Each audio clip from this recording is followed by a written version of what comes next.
How are we doing today? Bounce manners. Bounce magicians. We're all good here. We're all good. Okay. I think we're chill. I think. Right? Audio good? Right? Audio? Alright, cool. Sick. How we doing, people? Nice and, what is it? Friday. Friday. Right? I'm not crazy. Friday. Yes, Friday. Welcome to Stream JDX. How we doing, gang? How we doing? We're gonna go over some custom cards and determine if the community should be hired by WotC. I have a feeling the answer is gonna be, oh my god, never let these people onto the design team, but we'll see what happens. Maybe I'm wrong. How are we doing today, gang?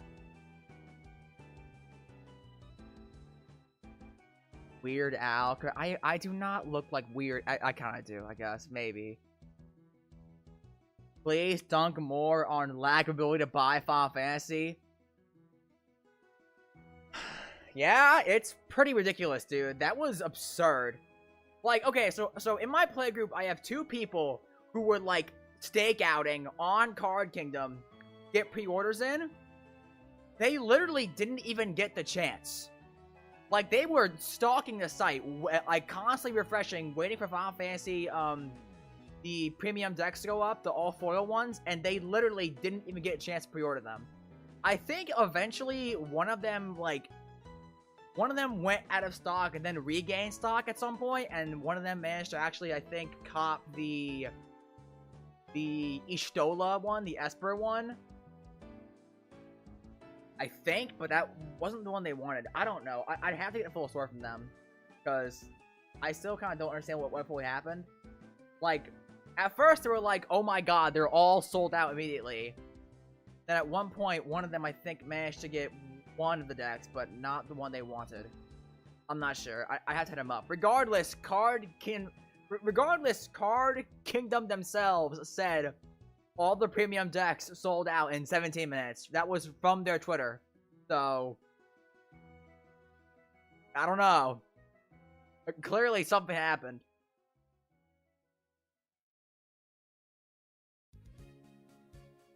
You can get like 5 or 6 viable Pokemon decks at that price? God damn.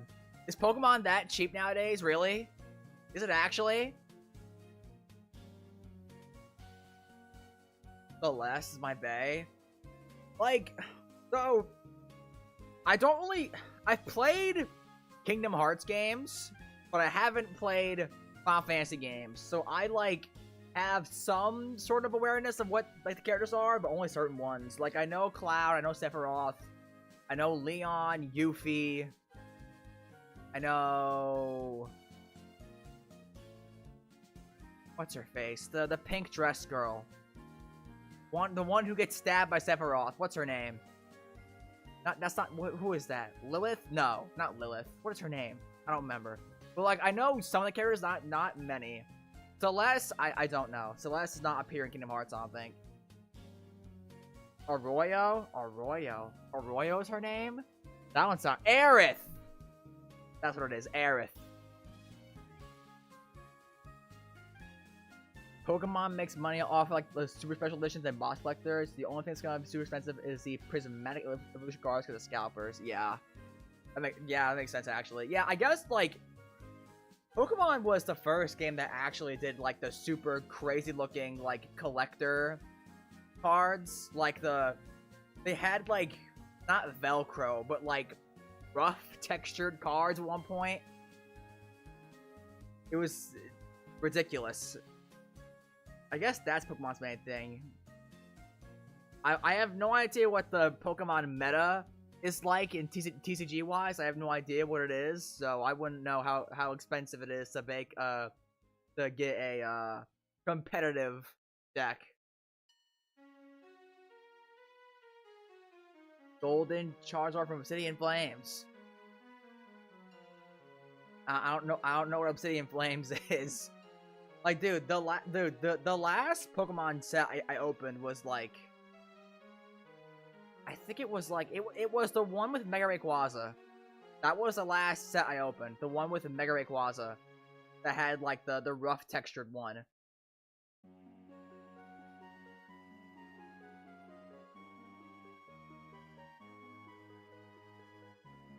We watch anime, then buy the cards on packs. Damn. Yeah, dude. Like I've heard things about like the state of Pokemon TCG. I've heard really bad things. Like there's like grown adults fist fighting in front of like vending machines for it. It's ridiculous. It's kind of sad, honestly. Like, at least MTG's not that bad. At least we're not fist fighting for Pokemon cards. But honestly, that's probably more so due to like the culture around MTG. Like, Pokemon has a more...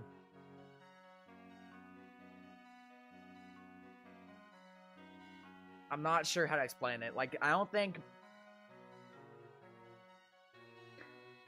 I want to say intellectual culture, but that just sounds like so cringe to say out loud. Nice place Commander. Cool. Nice. Commander is a fun alternative, I suppose. Also, less expensive? Maybe? I'm not sure.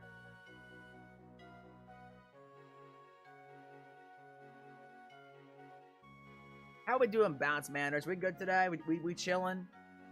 Nice and Friday. F&M. I've seen a dude play defense on a vending machine like he was a center for NBA to stop people from getting more packs while he scalped. Oh my god. Speaking of scalpers, there's a really good chance that the reason all those Final Fantasy decks were sold out so fast was because of scalpers.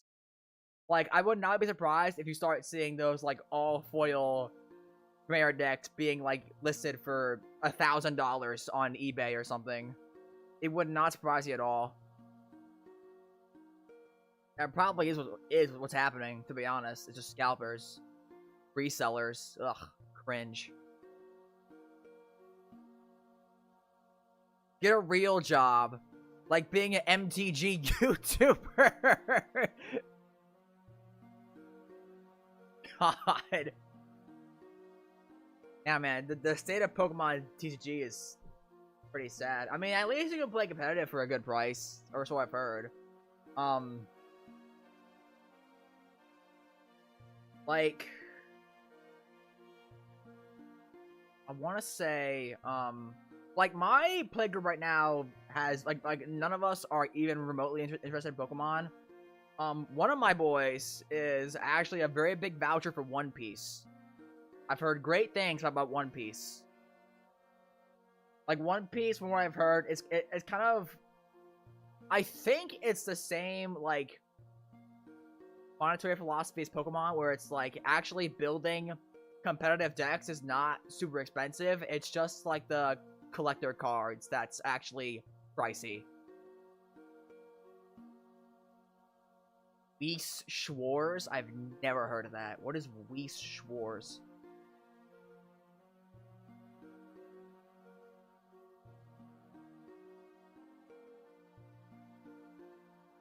Based on the manga, what the Tensei Shitara Slime Dataken? I think I'm fine. I think I'm chill for now. I don't want to go down that rabbit hole just yet. Anime waifu game. TCG is super balanced and uses licensed anime properties. So it's what is it? Oh my god, what is it called? It's that one anime fighting game where it's like Naruto, JoJo, and like One Piece all combined. It's that. Something like that. What is that called? It's like I can't remember what it's called at all. It's like I want to say it's like double something. Or like over what is it called? Anime crossover fighting game. What is it called? Jump Force. Jump Force. That's what it is. It's Jump Force, but for TCG.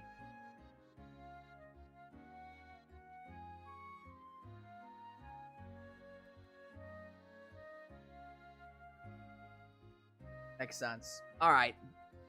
Alright, chat. Who's ready?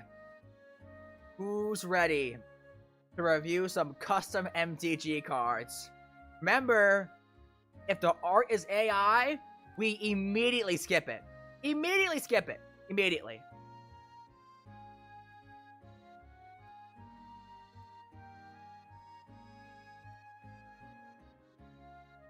r/custom magic. Here we go. Oh boy.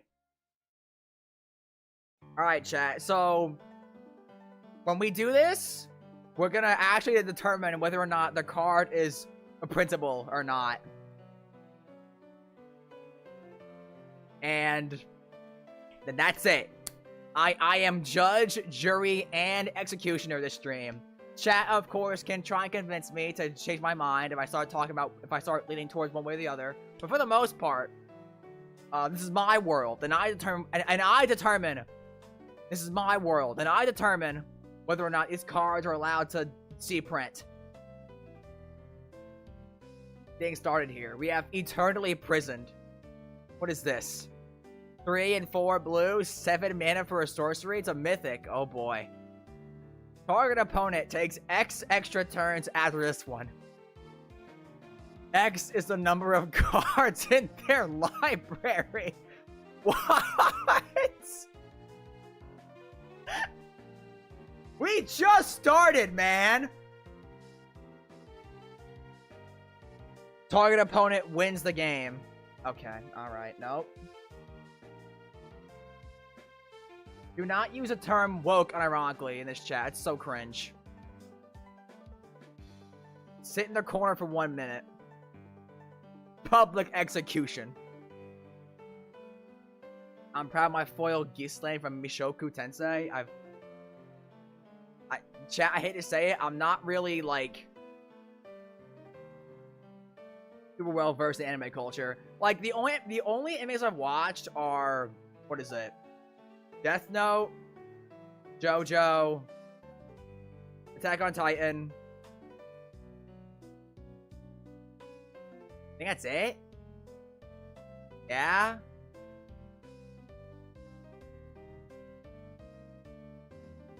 I think so. I've seen 3 animes. It's all mainstream stuff, too. Jujutsu Kaisen? No, I haven't. I don't think so. Like, I really should watch more, to be honest. Right now I'm watching, Avatar: Last Airbender. That way I have some sort of, like, awareness of what's going on in the Avatar set once we get there.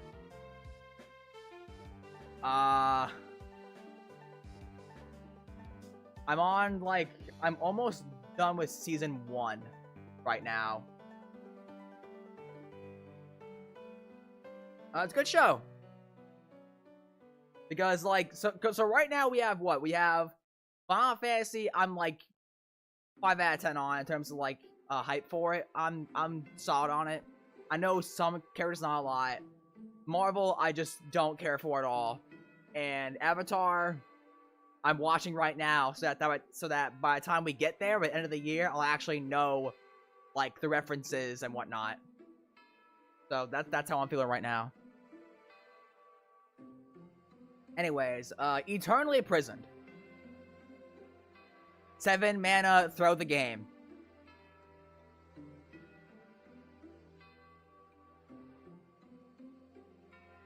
Do not print this. Moving on. Nice ad, thank you. What is this? Ristic Seminar. Oh boy. We got Will and Rowan here. What is this? 2 and a blue enchantment. Whenever an opponent casts a spell, you may draw a card unless that player pays 1. Whenever you cast a spell, each opponent may draw a card unless you pay 1. Oh! That's pretty cool! So it's Ristic Study but fair, because it affects everyone.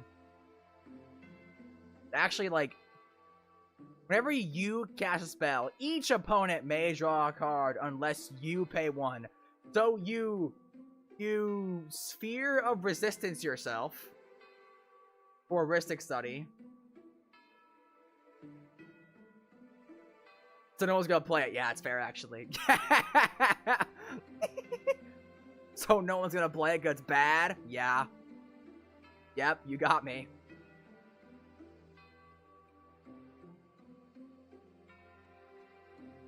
I will say, if you're a group hug, you can just ignore the downside. Like, okay. Listen, alright, here's chat. Chat, here's the thing, right? Here's the thing, right? It's when you cast a spell, you give every opponent 3 cards total, because you know, it's each opponent. So it can be, it's like your, I think a good comparison is probably like, what is it? Dryfall, give this to me. Okay. A good comparison, I think, is... You all read this? No, you can't. Awesome. Probably Struggle for Project Purity. So if you choose Brotherhood, on your upkeep, each opponent draws 1, and you draw 3. This card got printed and it's fine. I feel like Ristic Seminar is probably just like a different version of Project Purity. Oh yeah, dude. I'm actually like a big fan of Project Purity. It's actually like really good. It's 4 mana, draw 3 on your upkeep, which is nuts. Sure, you give opponents cards, but it's each opponent draws 1, not each opponent draws 3.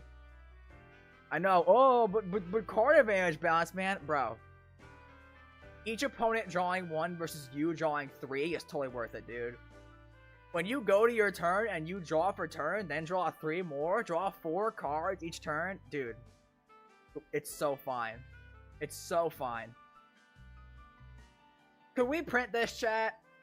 Could we print Ristic Seminar? Probably in like a Commander Precon, right? We could totally print this in a Commander deck, 100%. As like a balanced Ristic Study. Would be Cracked and Wheeliod? What the hell is Wheeliod? What?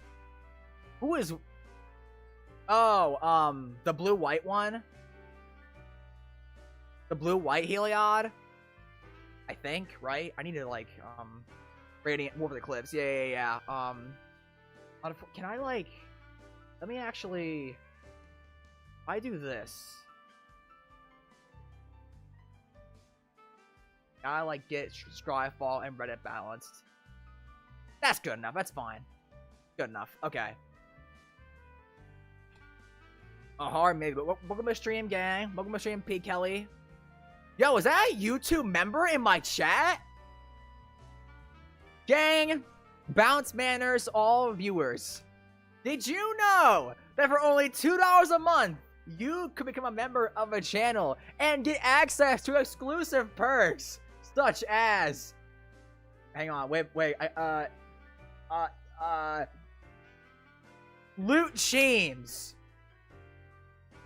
You can. And also, you'll get access to our member exclusive Discord server, a safe space for you and your fellow Bounce Manners.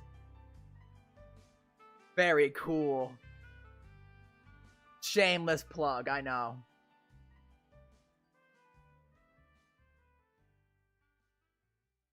How do I close this? Oh. Wait a minute. I just, We chill? Okay, we're chill. A hard maybe. I think this is fine, honestly. I think we can print Ristic Seminar. I'll give it an upvote. Up, JK, I can't. Well, too bad. Next up. We have Mumba. 1 black for a snake creature. 1/1 death touch. Oh, there's multiple. Okay. Pay 2 in a black. Regenerate Mumba. A deck may have up to 4 cards named Mamba. Stop signs are red. Add card. So, okay, so it's 4 ofs for... What the... What? What is this?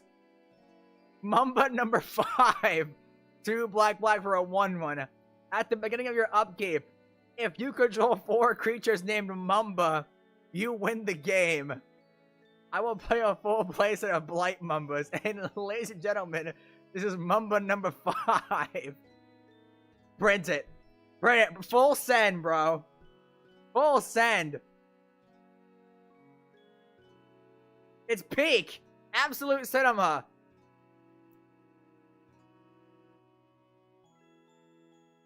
Most, like, unset win condition ever. Would you run this in Commander? Would you run Mamba deck in Commander?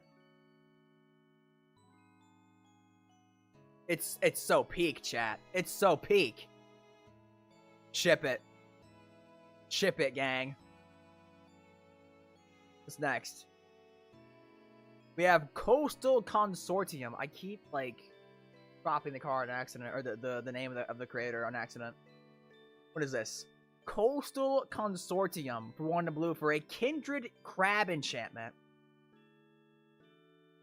Whenever a crab you control becomes tapped, target player mills 1 card.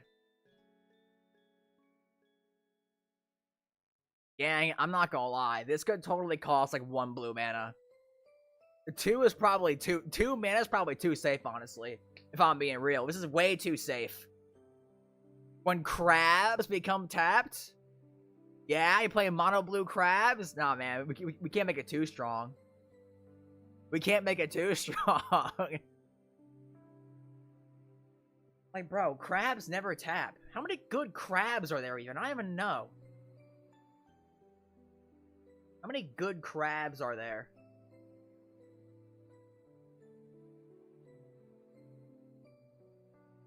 We broke Horseshoe Crab? Oh, yeah. There's 42 crabs, chat. 42 crabs. Crabomination, Chrome Shell Crab, Charix. I guess it really is just Horseshoe Crab, huh? Horseshoe Crab combo. This could cost 1 mana, totally, dude. Come on now. 2 mana is too safe. This is, look, man, we're in Fire Design era. We're in Fire Design era. We gotta push cards. We gotta sell packs. Honestly, maybe even like make it 1 Phyrexian blue. So you can just, like, pay 2 life cast for free. I don't know. Moving on. AI art. Cringe. AI art. Cringe. Outrun. Sorcery speed counterspell. 2 in a blue. 3 mana for an instant. Counter target sorcery speed spell. This could not see print. Sorcery speed is not an actual term. If you wanted this to actually work, you'd have to say, like, counter target spell if this spell and the targeted spell are the only 2 spells on the stack. It'd have to be something like that, because sorcery speed is not an actual term used in Magic. Or it'd have to be, like, I don't even know, dude, like...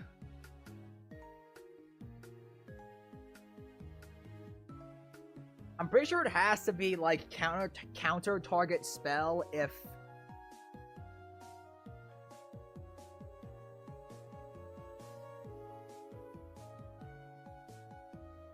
Because, here's the thing, right? If you do, like... counter target spell if only this spell and that spell are the spells on the stack, then your opponent can cast a spell in response to make Outrun not work. Or no, they can't. Because if they cast spell in response to Outrun, their spell resolves first, and then when Outrun goes to resolve, Outrun and the previous spell are the first spells, are the only two spells on the stack. So yes, you could do that. So it'd have to say counter target spell if this spell and a targeted spell are the only spells on the stack. Totally not confusing at all. Could also probably make it cost 2 mana, not 2 in a blue. You know why? Because 3-minute cast spells are unplayable. That's right. Moving on. Get out of my stream, Sonic. What is this? Crystal Ball with not from the vault. What is this? From what is it called? It's not from the vault. It's something else. What is this frame called, chat? I don't remember. It's from Thorn Junction's like bonus sheet, where it was like supposed to be like the extra like aftermath set. What is it called? Big score. Big score frame. Got it. 3-mana artifact. Pay 1 generic. Choose a card name. Whenever an opponent casts a spell with the last chosen name, draw a card. This card's terrible. This card's so bad. But it's colorless, so I guess it being bad is actually good. Would you play as a commander, chat? I guess you just name commanders, right? I guess like you name commanders and you just get a few card draws off of that. Does Kozlik play this? Does Kozlik play Crystal Ball? When you glimpse into its arcane swirls, it teaches you what you want to know at the price of the knowledge you need. Peak flavor text.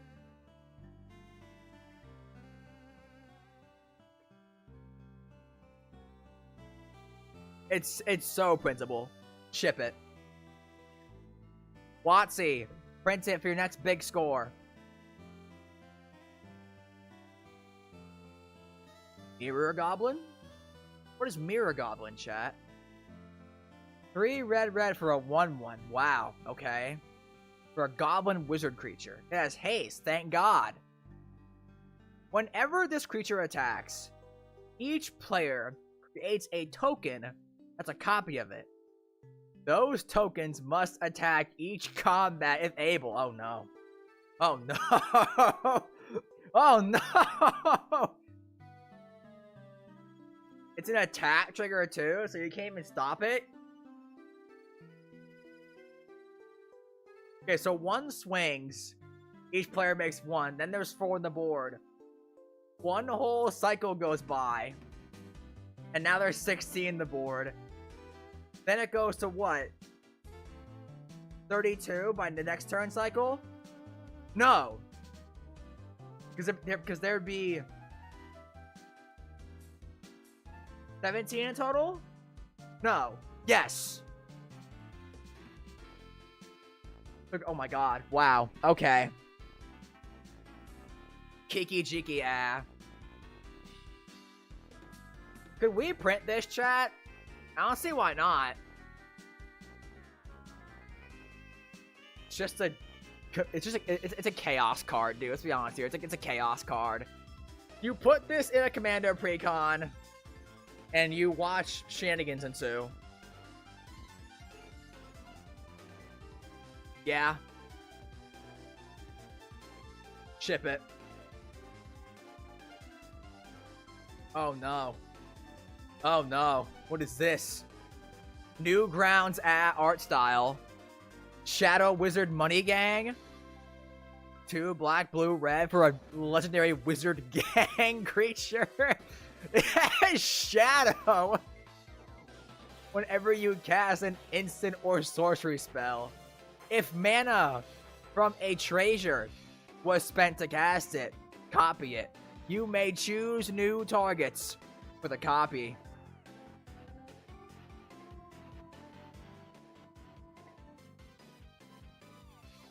This is hilarious. This is great. Also, good art too. Bro's a wizard. It has shadow, dude. For the peak flavor. Oh my god. I mean, it's Grixis Treasure Spellslinger. That's cool. You play like what is it? Like Big Score and whatnot. Big Score, Windfall, all those.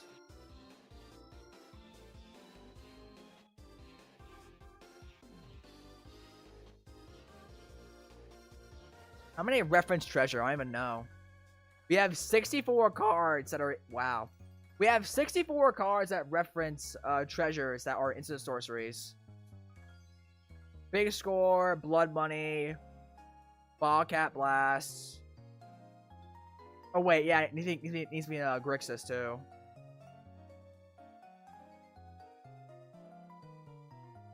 Big Score, Blood Money, Blast. Cataclysmic Prospecting Stonks go up, chat. A lot of these are kind of not great, honestly. They're like Ixalan era cards that aren't super amazing. Hell to Pay. Great Train Heist, yo. Actually good, since Shadow Wizard Money Gang has Shadow, so only other creatures with Shadow can block it. I kind of want to build that, bro. That's kind of funny. That's kind of cool. Good card. Oh, no. Some Mox ideas by Bing Geese. We got here. Corrupted Mox. Legendary artifact for 3 colorless Phyrexian mana. Tap, add 1 mana of any color. Do not print this. Do not fucking print this. There should be like 4 more symbols on this card that are the colorless Phyrexian mana. Do not ship this. Do not. No. What's next? Mox Garnets. Skyrim 0 costs for a legendary artifact. Ferocious. Tap. Add 1 mana of any color. Activate only if you control a creature power 4 or greater. Slightly more printable than the last one, but I mean, we have like... We have Mirror Enforcer and Frogmere Enforcer, which are 0 mana 4/4s. Like, this thing would put affinity to tier 0, dude. Thing would easily put affinity to tier 0 in Modern. In terms of Commander, it's probably fine. Like, I think... So, Mox Jasper, right? Mox Jasper is bad because it doesn't work until you have dragons.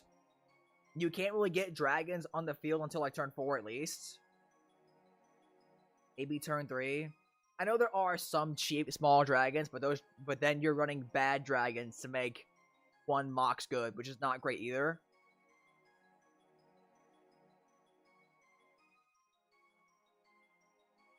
I mean, it's definitely stronger than, like, Mox Amber, right? Maybe not. Because Mox Amber just works turn 1 with Rograk. This does not.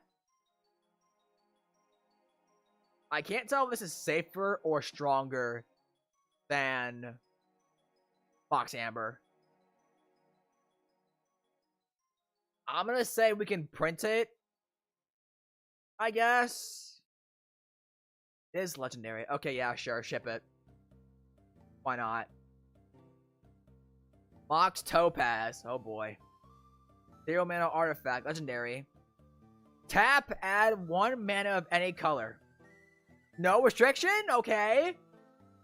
Target opponent creates a treasure token. Ooh. Ooh. Ooh. Ah. Oh my god. Is that balanced, chat? Can we print that? Dude, I don't know. Can we print that? Okay, it's... I think if you make it each opponent, you can print it. I think if you make it each opponent, you can print it. Because if you make it target, then in Commander, I think it's, like, a little too strong. Because you just give one player the treasures, and you might kind of have, like, some... You might get some trade secrets shenanigans happening. Where you just give, like, you know, you and a player collude at your LGS pods pre-games. And you both run Mox Topaz to give each other treasure tokens for 0 mana. Yes, because we added to the deck that has squirrels that gives infect for treasures. What? Oh! Oh, what's it called? The toxic squirrel?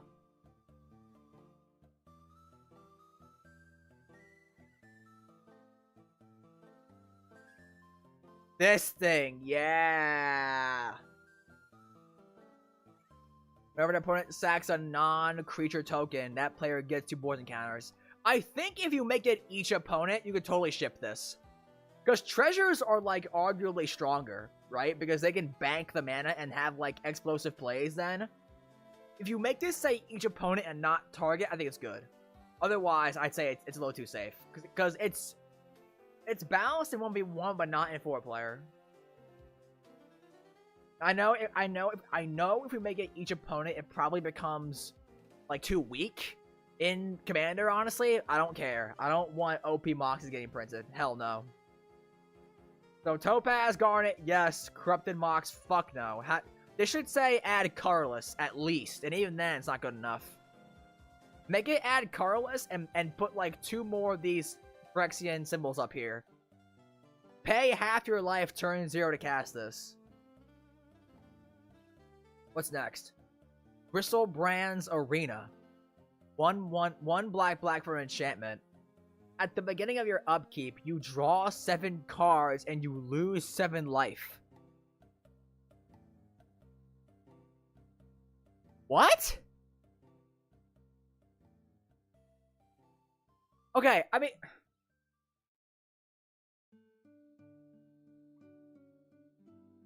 I guess you die fast, right? But if you're in a life gain deck, it's just over. The game's already over. If you're in a life gain deck and they land this like turn 3 or whatever, it's over. Just concede. Like if this thing sticks in your life gain deck, it's over. Maybe not even life gain deck, bro. Maybe it's like mono black. If you're playing mono black, just cast 1 Exsanguinate. You just cast 1 Exsanguinate and it's over. Scourge, Familiar, Stonks go up? What the hell?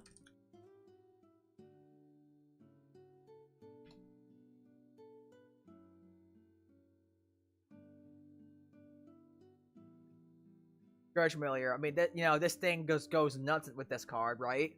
You just run this, cast Bristlebrand's Arena, and every turn you're discarding cards you don't want to add mana. Oh my god. That's just an all-include every Sheoldred deck? True. Sheoldred, card. Imagine a Doomsday deck with 4 of these? Please, no. You either win or you lose when you play it. Probably too strong, though. If it costs, like...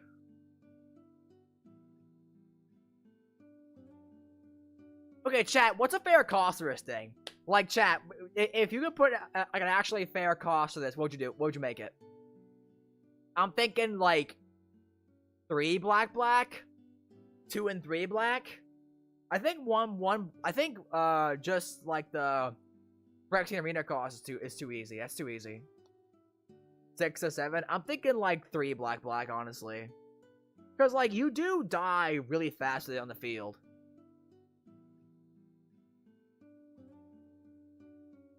I think. 3 and however much black pips Bristlebrand has. So 3 and 4 black, 7 mana. I can see that.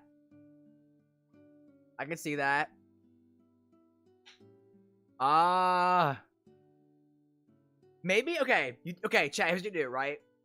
If you want to ship this as is, I think what you do is you make it so on your upkeep, you draw the 7 cards, but on your end step, you lose the 7 life.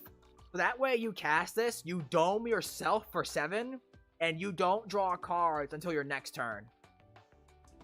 I think if you did that, maybe, you could ship it as is. Maybe. 4 CMC, at least 2 black, cause still do nothing until you play it, true. Like, maybe make it like, the Grave Pact costs. Like, Grave Pact, 1 and 3 black, 4 mana, when it, so 1 black, 4 mana. On your upkeep, draw 7. On your end step, lose 7.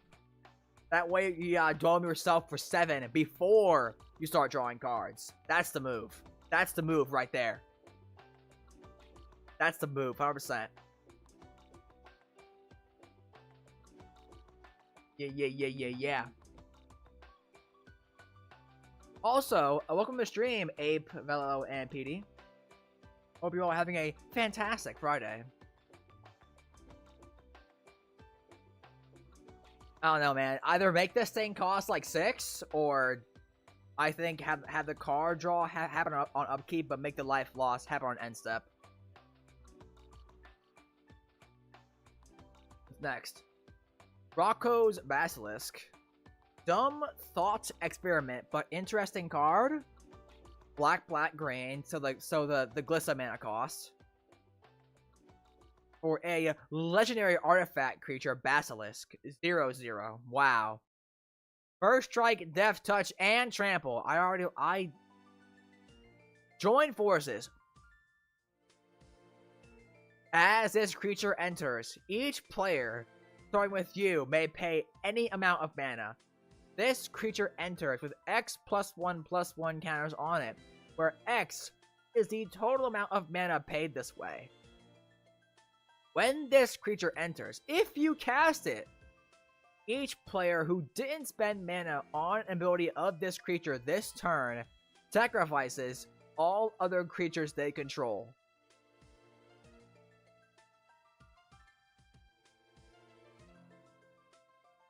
I'm pretty sure this card does not work as it's written. It would have to say mana on an ability of this card. Because it's as it enters, right? So I think it's technically not a creature when you're paying the join forces. I think. I might be wrong, I'm not sure. I'd still put it on as this card, not this creature, just to be safe for like rules purposes. So I guess just everyone pays 1. So you're paying 1 more mana to not sack your own board. So you pay 4, every opponent has to mana tithe themselves.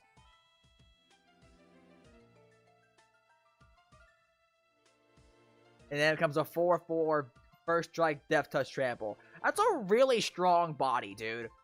Like, first strike, death touch, wizards almost never prints. I'm pretty sure it's literally only the Glissas that have first strike, death touch.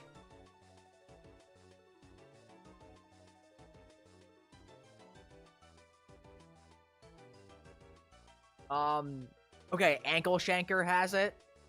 Peak card, by the way.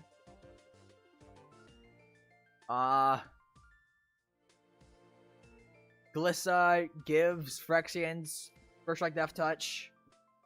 The other Glissa has first strike, death touch. Other Glissa also has first strike, death touch. Master of Cruelties has it. I guess Pestilent Cathari has it as well.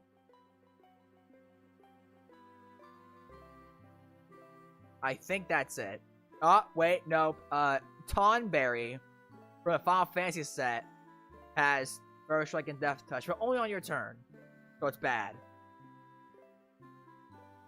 Gitrog? Oh, yeah. Thalia and Gitrog. Yeah. Okay.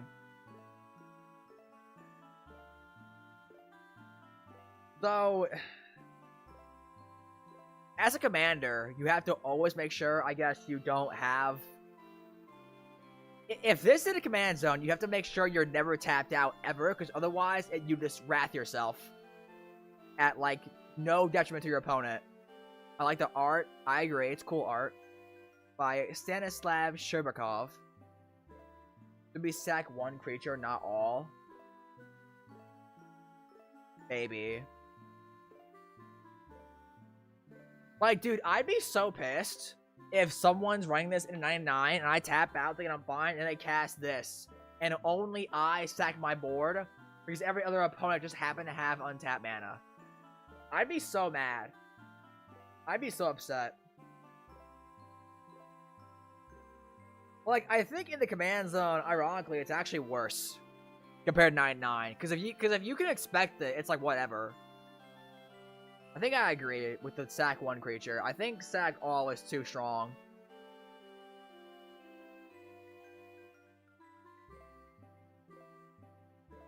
Last ability seems tacked on. I mean, I think it's more so built around that ability. Get Ash babied.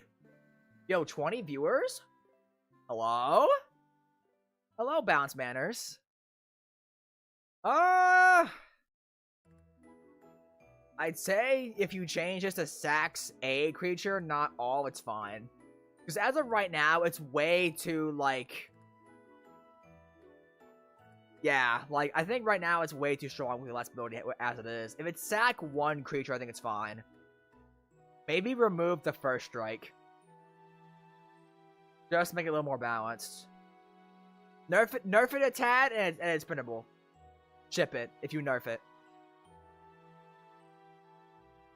What's next? Mixing set mechanics. Innistrad, Crimson Vows, Blood Tokens, and Caverns of Ixalan's Discover. We have Voriendel, Heaven's Descent. Absolute metal band name. 1 red, white, black. So 4 mana for a legendary vampire angel creature. 3/3 flyer. Whenever you cast an angel from exile, get a blood token. Whenever you cast a vampire from exile, discover 3. What in the world?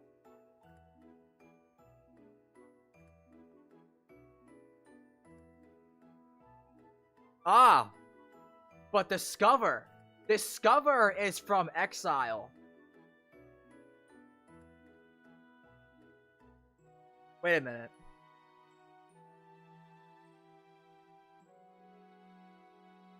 Wait a minute, hang on. Wait a minute.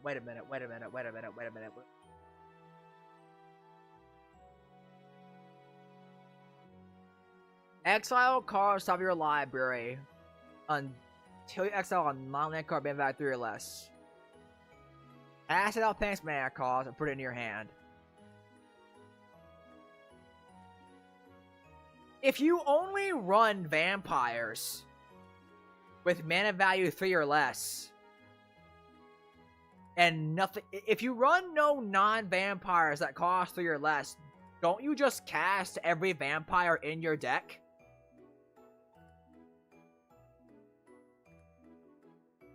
Right? Doesn't that work?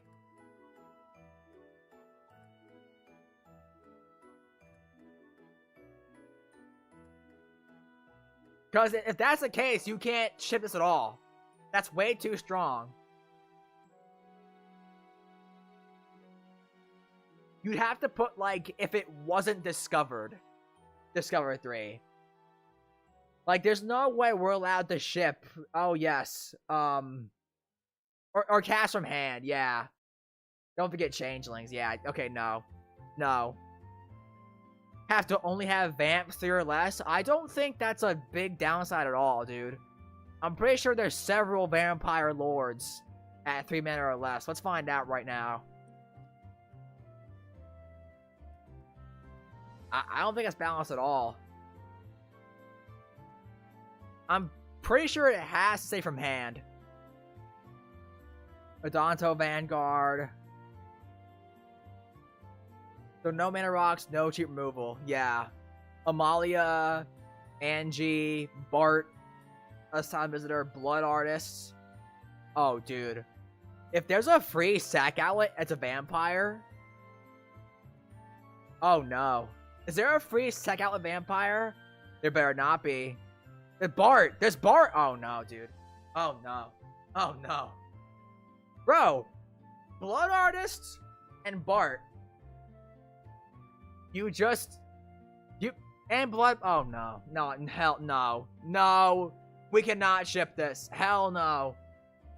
Cast your whole deck, sack your whole board to Bart, and kill everyone in Blood Artist. Nah. Nah, there's no way. We cannot print this. No.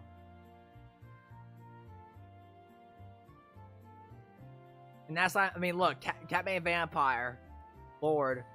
Charismatic Conqueror. Good Vampire. Vilno, Cleric, Cruel Celebrant is just a stronger Blood Artist. Nah. No. We have got to change this to cast from hand. Assuming we change it to... Or no, wait. Cause they want to be, like... They want to be cast from exile. It's an impulse draw commander. Okay, so it'd have to be whenever you cast a vampire from exile, if it wasn't discovered, discover 3. If you do that, I think you can ship it. The blood token thing is very strange. Like angels are really huge, and my reward for casting them is a blood token. One blood token, and not only it has to also be from exile. You can probably make it like maybe give them the ability so it's like abilities of blood tokens cost like 1 less to activate. Because don't blood tokens cost 1 mana to sack? I'm pretty sure they do, right?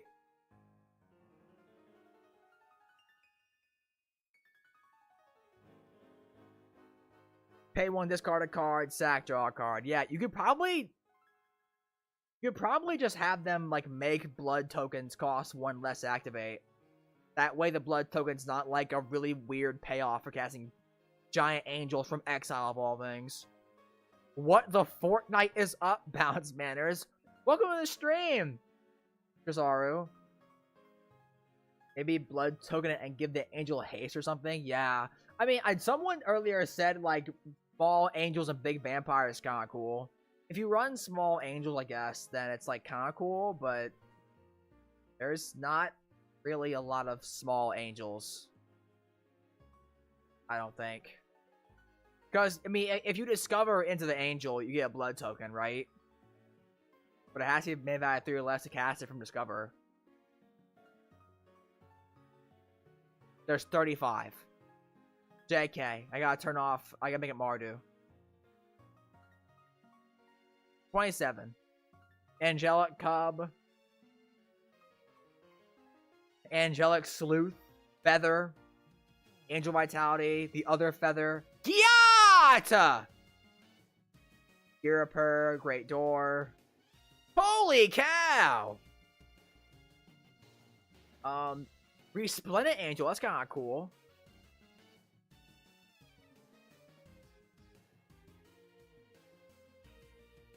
Avenger, Valkyrie, Investigator.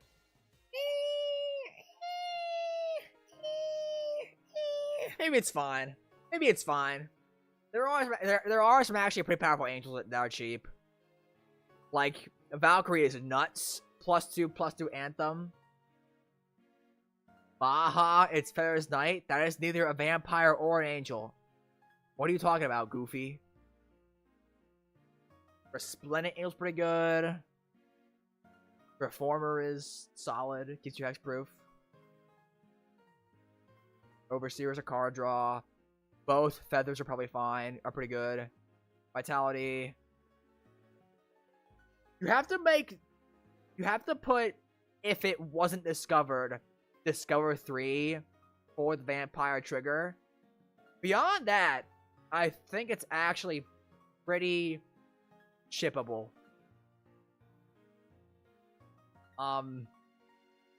Might be a little awkward to have to build Vampire Angel hybrid deck. But oh well. What's next? Instance existing on battlefield. Oh no. Experimental transformation. 2 blue red for an instant. All instant and sorcery spells lose all abilities and become a 1/1 blue and red weird creature spell named Weird. They become creatures as they resolve.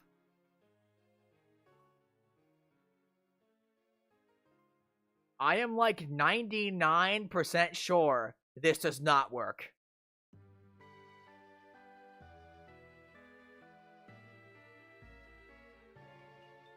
Well, okay, the spells do become creature spells.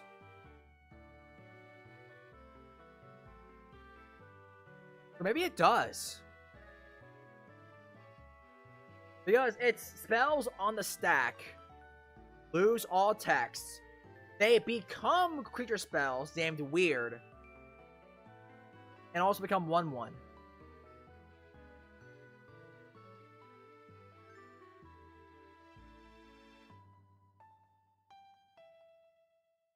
This needs more word clarify things. I assume it's a weird pun not intended counterspell. I think it is, yeah.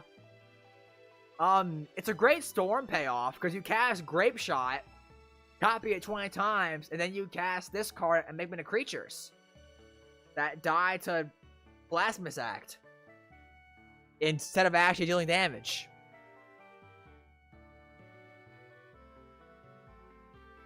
It doesn't list a time frame. It doesn't need to. So because it says instant and sorcery spells, that alone implies the spells have to be on the stack. That alone implies that. Like, there's a reason that, Double Major specifically says spell. It's because, like, cards you cast are no longer spells once they leave the stack. So the fact that it uses the term stack alone makes it clear that it wants it to be like a counter spell for 4 mana, which makes it terrible. Bro, I'm gonna be real.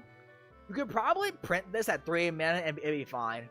Like, make it 1 a blue and a red, or I guess like 2 blue and a red, and this can totally be shipped, honestly. Like, it's essentially like a Beast Within that's also a counterspell. It's like the worst fucking swan song ever printed. It's like the most garbage variation of swan song someone's ever made, pretty much, is what this card is. Because it costs 4 mana. You have to be an Izzet, and not 1 mana. So it's like, counter an instant or sorcery, they get a 1/1. I guess to be fair, it is countered all instant sorceries. But, I mean, there's a reason that Swift Silence is, 33 cents. Counter all your spells. Draw a card for each spell counted this way. What a cool card! But no one plays it, because it costs 5 mana. I don't even think Great Arbiter decks play this thing, honestly. I don't even think Great Arbiter decks play this thing. Should be split second. Honestly, it should be. It actually should be. For 4 mana? Yeah. I mean, there's, Summary Dismissal, where it exiles all spells and all abilities, not just instant sorceries. And that's mono blue. I guess there is, like, the argument that you can apply this for your own deck and make, like, storm copies into weird tokens. But even then, that's probably worse than had you just made the storm spells resolve on their own. The only argument is for, like, Grape Shot. It maybe this makes Grape Shot a little better at ending the game. But, like, they're 1/1s. How would this work with Storm on itself? So the first copy resolves. So you cast it. You get Storm copies. The first copy resolves, and all your other copies just lose text and become 1/1 weirds, and that's it. I guess it does, like, counter multiple spells. Bro, I'm gonna be honest. Look, I'm just gonna say this, right? If you make this cost blue, blue, red, you can totally ship this. And make it an uncommon, even. Not even a rare. Make it an uncommon. It's, like, so fine. What is this? Diabolic Tutor Art. Whispers of Temptation. 2 black for an enchantment aura. Enchant creature. You control enchanted creature. At the beginning of your upkeep, you lose 3 life unless you discard a card or sacrifice this enchantment. During your draw step, draw an additional card.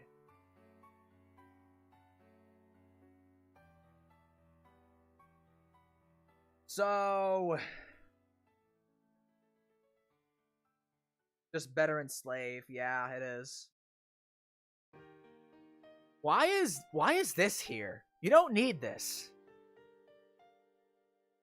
Black doesn't, like, okay, so this is a rummaging goblin.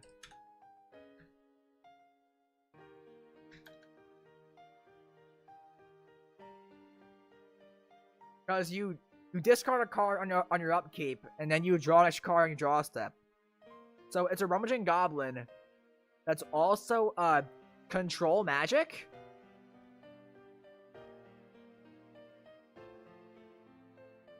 You control enchanted creature. Or it can just be card advantage if you're willing to bolt yourself every turn. This is not printable. No. This is so broken. Dude, like, it's a black control magic that also gives you card advantage or card selection, depending on what you want. No. Another shield should add a card, yeah. Like, there's Enslave. It's a 6-mana steal a creature, and the creature deals, on your upkeep, the creature deals 1 damage to its owner.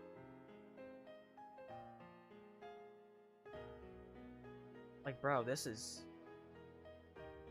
Oh, it was in New Phyrexia?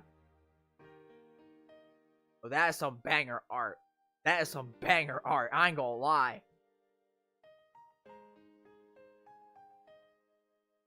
It must have card draw. Yeah, no, dude. This needs to cost, like, 6. Or at least 5. More like 6. Either make it cost 6 or just remove this last line of text. This does not need to be here. It does not need to be here at all. Like, some decks actually would like the self-discard, too. Like, there's, what is it? Rotting Regisaur? 3 mana, 7/6, on your upkeep, discard 1 card. Some decks already play this. It's over $1 for a reason. Nar. Like, dude, just remove this whole line of text. Remove it. It's gone. Get out of here. A collection of greedy lands. Tap, add white. Deserted Savannah doesn't untap during its controller's next untap step. Okay. No. Deep Sea. Swampland. Okay, it's the same thing for all of them. Mountain Range. Thick Forest. Okay. So, we're gonna give every color Ancient Tombs, but it's okay. Because lands don't untap for a turn. Isn't there already, like...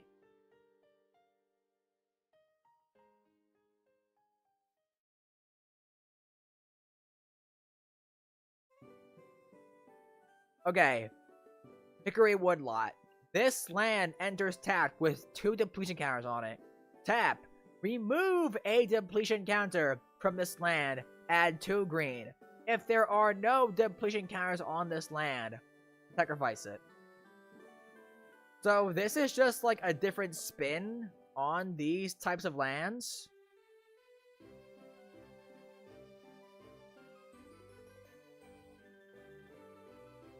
I guess it's not strictly better because you could potentially tap a Hickory Woodlot back to back over 2 turns, but you gotta sack it.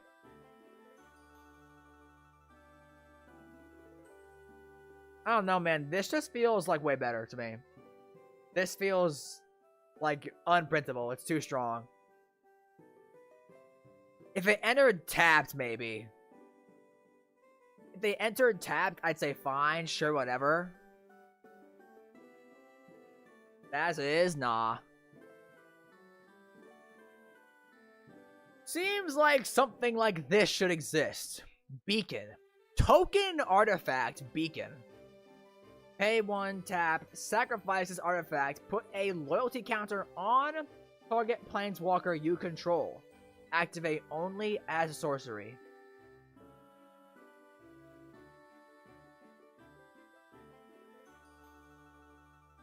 You know what?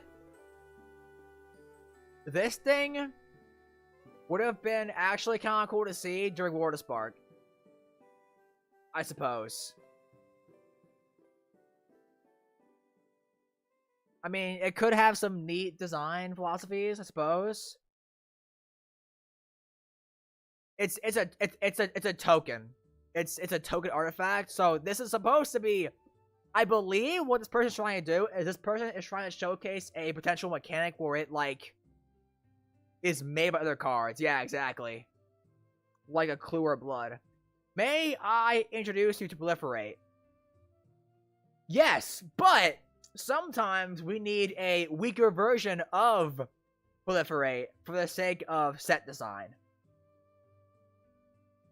So I think this person is trying to propose like a new take on like Clue tokens and blood tokens and food tokens and whatnot, etc.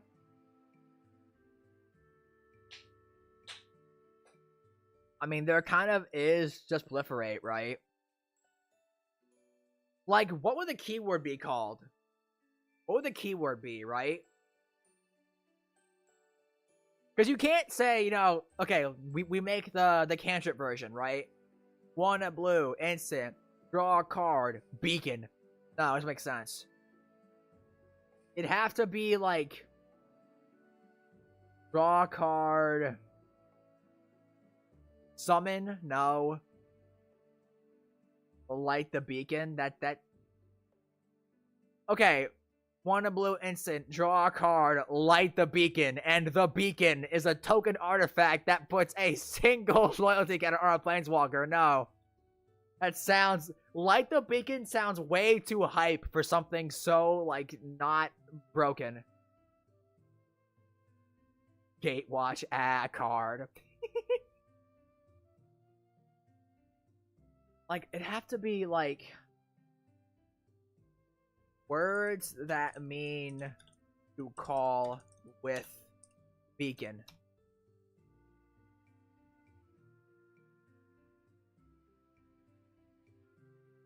Signal. Draw a card, then signal. Maybe.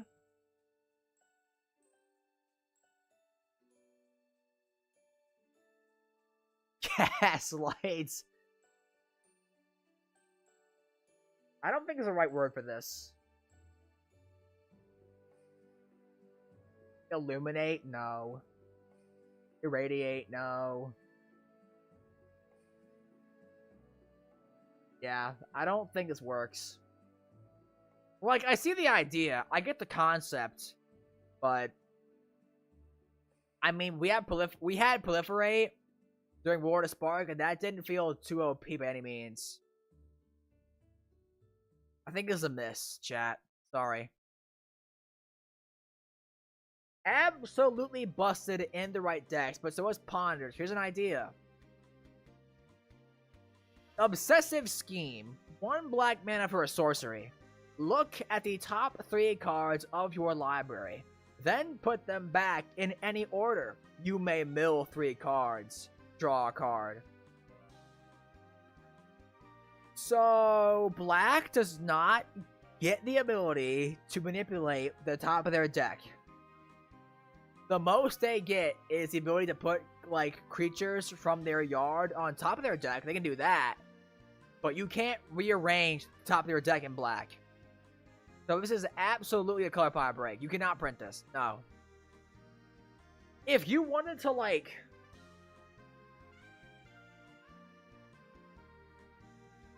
I don't even know. It'd have to be, like... You may put up to 3 creature cards from your graveyard on top of your library. And then you may mill... and then you may mill them back. Okay. Yeah, bro. I'm gonna put 3 creature cards from my yard onto my library, and then put them back in the graveyard again, and then I'll draw a card. I guess to be fair, that might be good for, like, leaves the graveyard triggers, like Deval, right?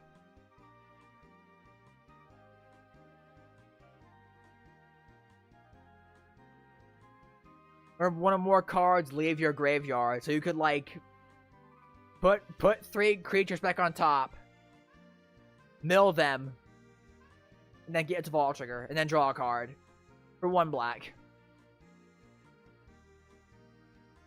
Should be mill 2 cards and not may mill. Yeah. Force the mill, I think. Yeah, I agree. Maybe not. Then again, I guess if you, like... What? Put creature graveyard on top. Okay. Fucking God, sorry. I get mono black, fine.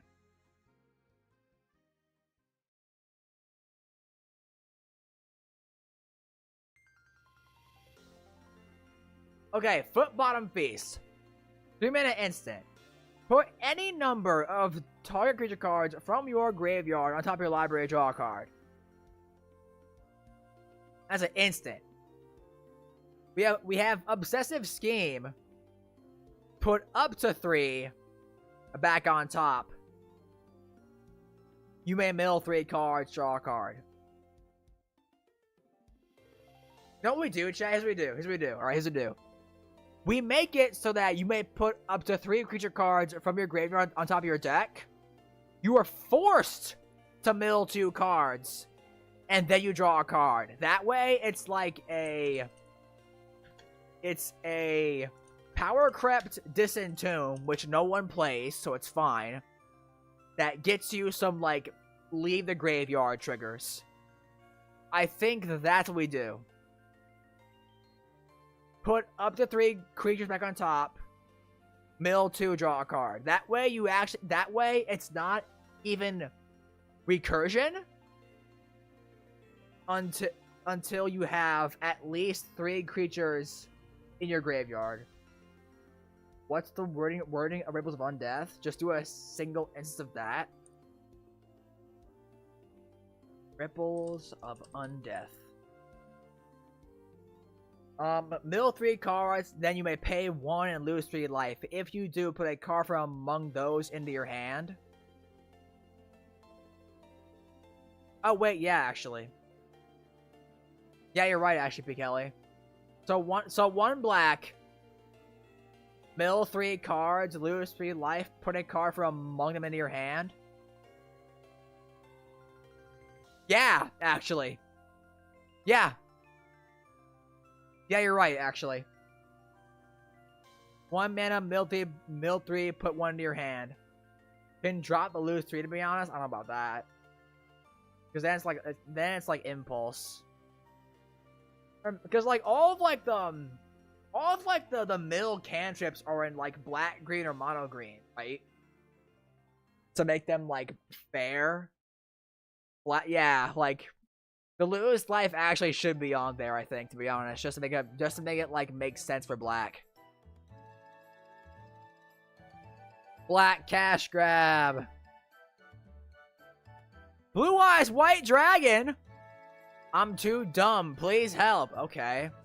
We got here. Yu-Gi-Oh! Add card. 0 mana. Okay. 8/7. As an additional cost to cast this spell, sacrifice 2 creatures. Not a big ask at all.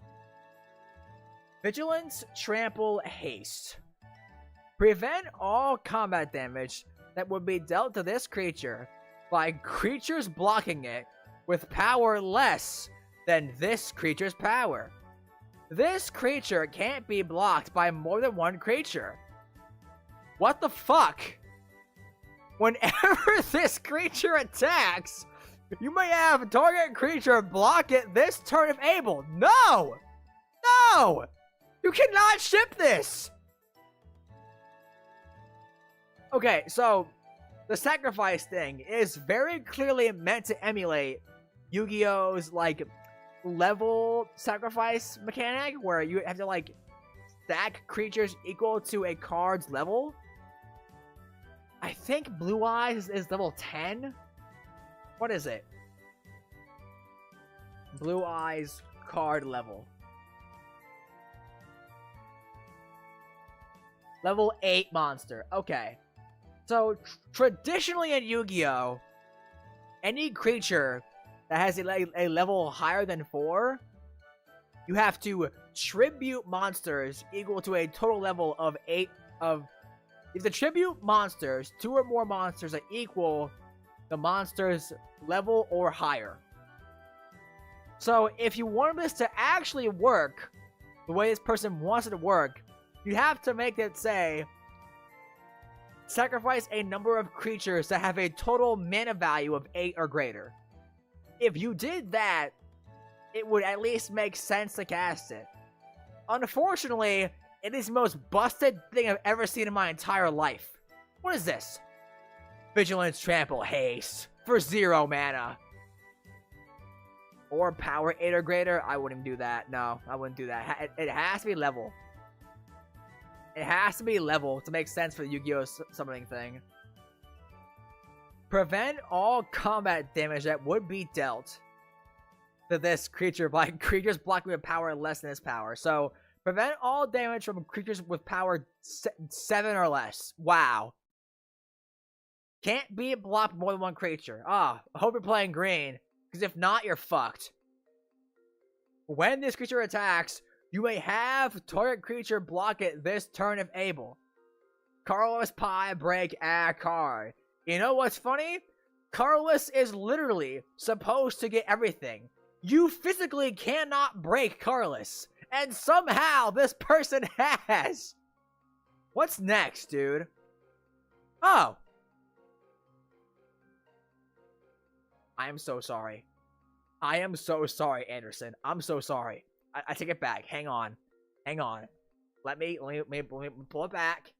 Let me pull it back. I'm so sorry. Let me chill out. Tribute summon 2. You may sacrifice 2 non-token creatures rather than pay this spell's mana cost.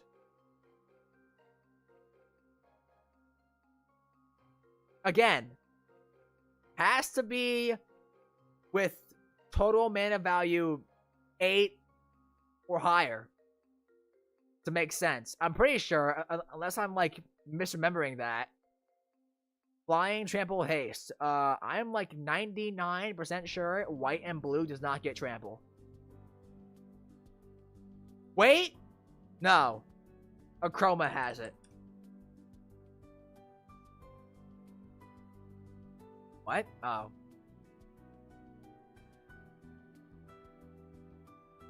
Okay, yeah, no. Achroma gets it. Achroma gets Trample. Is it literally only Achroma?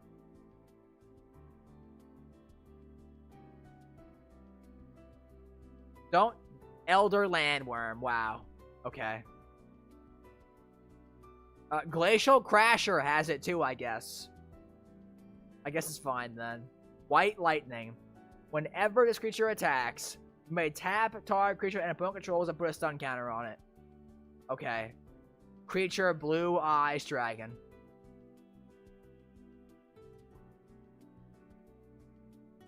Blue Eyes White Dragon. Okay. 8 mana, 8 flying vigilance. When Blue Eyes enters, you gain 4 life and scry 4 and draw 2 cards.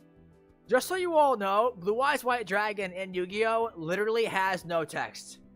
It is what us MTG players call a vanilla card. Blue Eyes White Dragon is literally just a big dumb creature, just so we're clear. When Blue Eyes deals a common damage to a player, tap and put a stun counter on all creatures that player controls. Okay, well, this is most faithful one, honestly. This is most... literally this. Remove the flying even, because flying doesn't exist in Yu-Gi-Oh! Like... What the... I like how it keeps going down in power. It's getting worse. I don't... Okay, chat, which one's most printable? I don't even know. I'm like 99% sure the tribute summon thing is not right. It'd have to be mana value. I'm almost positive. Third? Probably. The last one. It'd be a common, dude. Goliath Sphinx Power Creps by Blue Eyes White Dragon, Universe Beyond. Ah. Oh.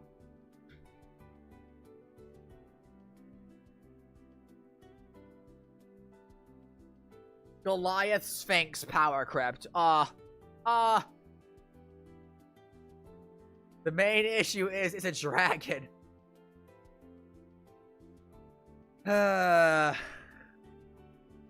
What the fuck is this, dude? How did this thing make it? Dragon card.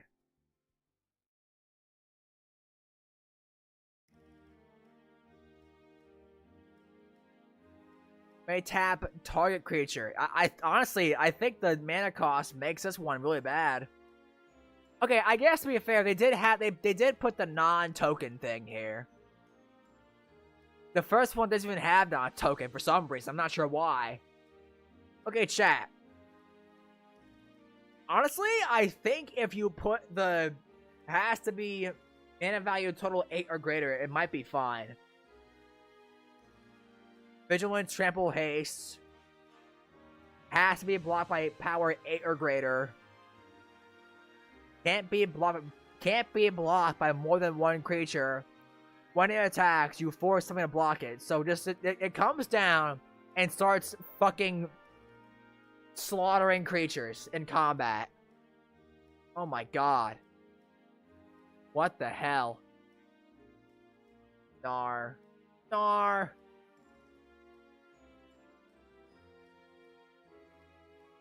The third one, I guess. Yeah.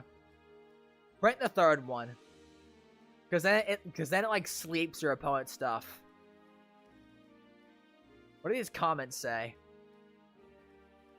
I've created a few mock versions for a single card.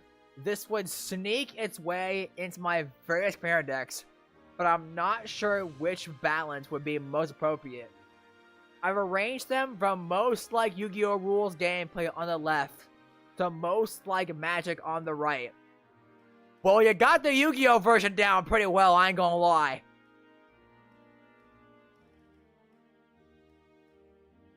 One is insanely broken. Three is most balanced. I agree. Print the third one. Wait. Oh boy. What's up? What's up, 8-man? What's up, 8-man? Don't say it in public. Don't say it in public. You'll get in trouble. The first one is a non-Legends copy. Oh. Yeah, because Legends don't exist in Yu-Gi-Oh! Okay, yeah, don't print the first one. Please. What's next, chat? Format Modern. Oh! By Cow God. Box Zircon. Mr. Zircon, Ratchet and Clank, X generic mana, artifact, Converge. When this artifact enters, untap it once for each color of mana spent to cast it. This artifact... Oh, wait, it's AI. Nope, fuck out of here. Blue creature wipe thing. Day of Shock. Day of Shock. 2 blue blue. Put 4 stun counters on each creature.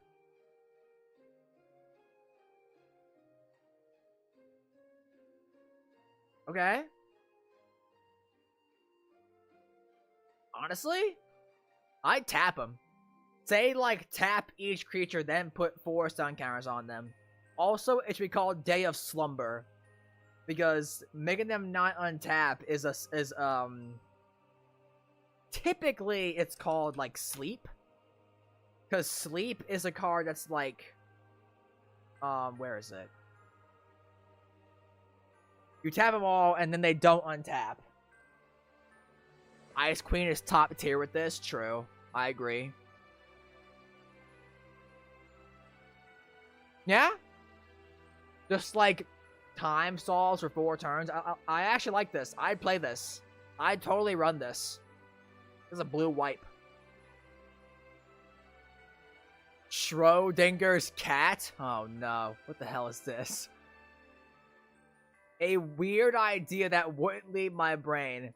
2 black mana for a 1/1 legendary zombie cat creature. If this creature is in play, it also counts as being in the graveyard.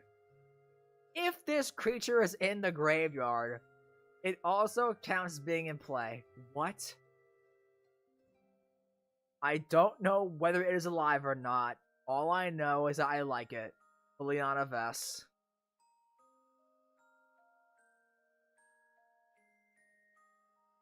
It's just infinite a sack outlet. True. I agree. Infinite with any sack outlet. It's just 9 lives. 9 lives familiar power creep. Is that what it is? We just got him.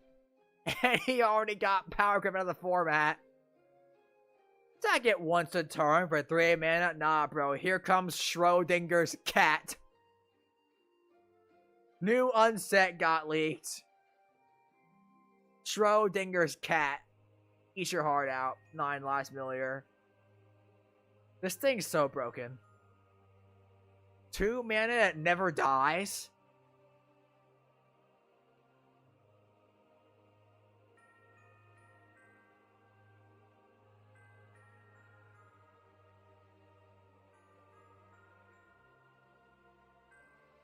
Blue Jay Simpson. 4 blue black. 6 mana for a 6/3 bird assassin.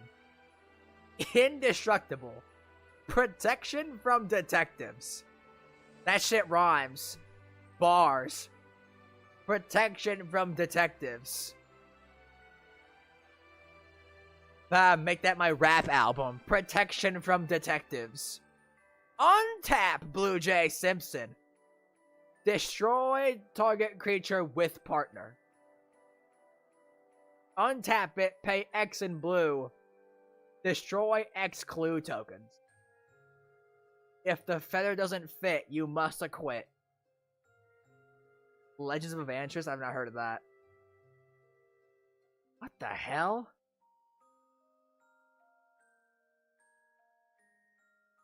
It's like, it's anti-partner attack?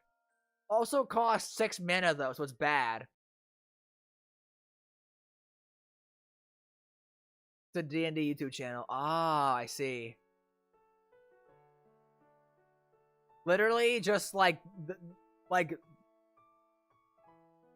do you really hate Murders at Carlaw Manor? Do you really hate that set? Blue Jay Simpson is a card for you. Nothing in that set will ever touch Blue Jay Simpson. What does it need protection for if it has indestructible? Because detectives can exile things. Can any detective exile things at all?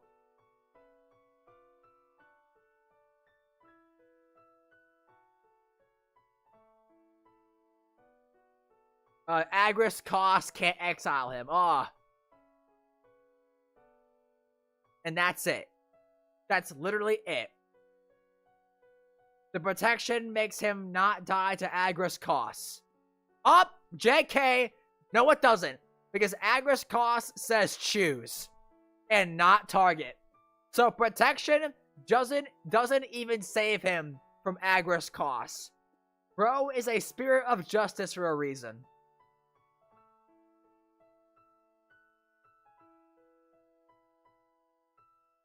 Has untap with 0 cost. If it can't untap, it can't untap. Like, you can't untap it if it's not tapped. So it's not infinite, I don't think. You have got to watch Legends of Adventure Swords. Unironically, some of the funniest things I've seen on the internet. Balance not intended? I can tell, it sucks.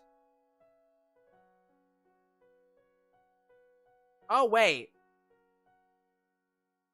Okay, I guess since the untap is not our cost on the destroy X clue tokens, you can destroy clue tokens forever, I guess? But I don't think it matters. Next up is Trigori, Azoria Senator. 1 in blue for a 1/2 legendary human advisor creature, reward 1. Pay X, a white and a blue.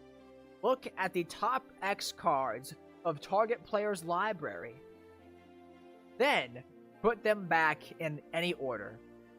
Under his jurisdiction, Demir's schemes came to an abrupt end.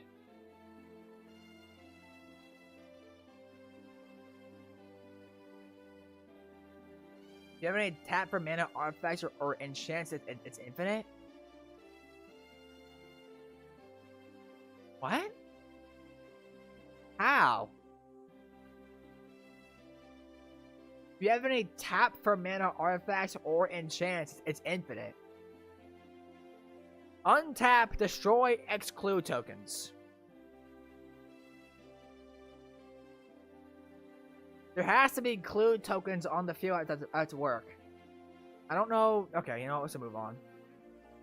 I don't know what you're saying. Maybe my brain's too small. Trigori? Okay. Honestly, dude, I would make him cost white blue and make this ability just X. Cause it's what is it? Soothsaying for your opponents. This is 1 blue mana to cast and X mana to do the thing. So you could 100% make it like maybe like white blue and then hybrid Azorius X. I mean, dude, if I gotta pay 4 mana to look at top 3, that's a lot. That's like not great. It's really bad, actually. Like, if anything, he's underpowered. He has Ward 1, okay. Who's gonna remove it? No one. Fine. Recycle. 1 green for a sorcery. Search your library for up to 2 land cards and put them into your graveyard. Then shuffle your library. Do not print this. Do not print this. Do not print this. Bro, Realms Uncharted is like $13 and it's gifts ungiven for only lands. 1 mana double entomb for any land? Nah. No. Do not ship this.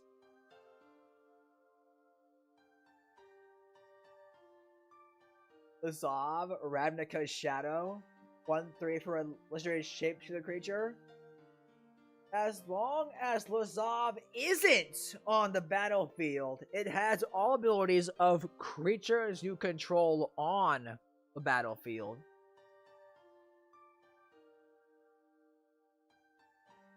He is everywhere and nowhere, everyone and no one.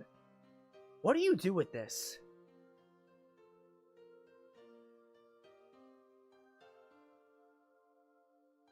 Like, the most I can think of is, like, reassembling skeleton.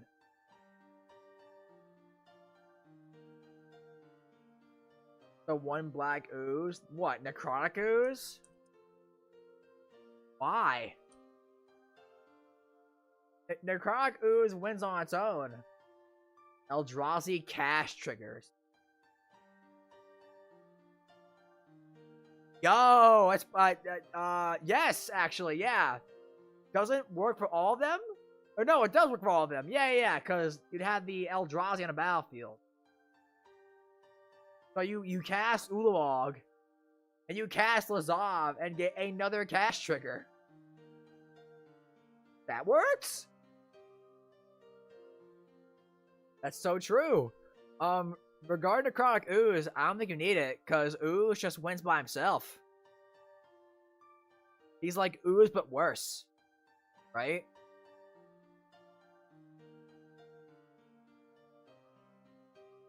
Because, I mean, you can't tap him, and you can't do, like...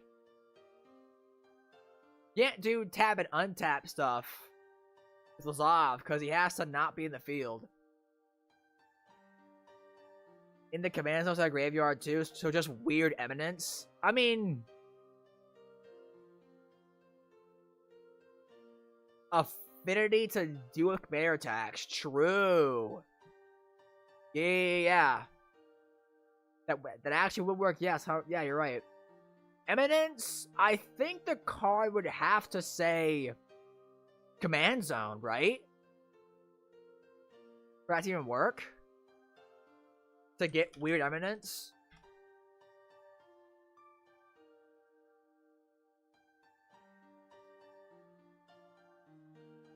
And there actually legit is no eminence card you can play in Dimir. There isn't one. That kind of sucks. I don't like that. That's lame. That's so lame. Yeah, I don't know. A lot of cool stuff you can do there. I guess you can play Eldrazi, but then you're playing Eldrazi and Dimir, which is like a notoriously slow color pair. But creatures with upkeep trigger still work. I mean, not for the command zone, because he's out in the field then. Do commanders with upkeep stuff work in the command zone? No. So, like, upkeep stuff, I mean, he has it, but it doesn't do anything if he's in the command zone. I guess if he's, like, in the graveyard, it works. Upkeep. Turn. Battlefield. So, like, if you had,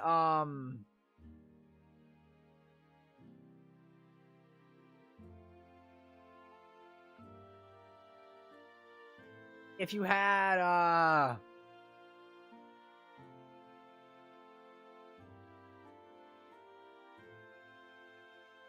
Icarid.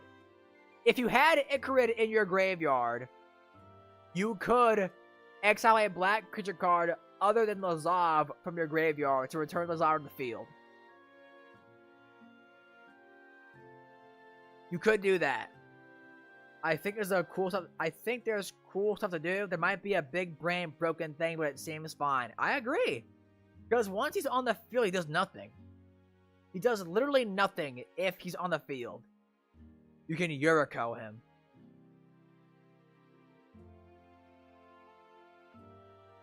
Yes. Yes, you could. If you had Yuriko on the field, you could Yuriko him out. But he has no abilities if he's on the field, so what's the point? I think chat's right in this one. You can totally ship this as is. You could totally ship this as is. I think chat's right. Send it. Send it.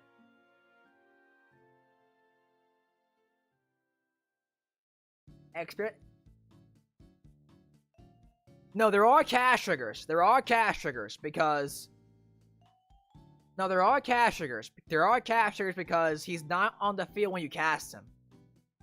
So he would have cash triggers if he's in the zone or in your hand. He would have those.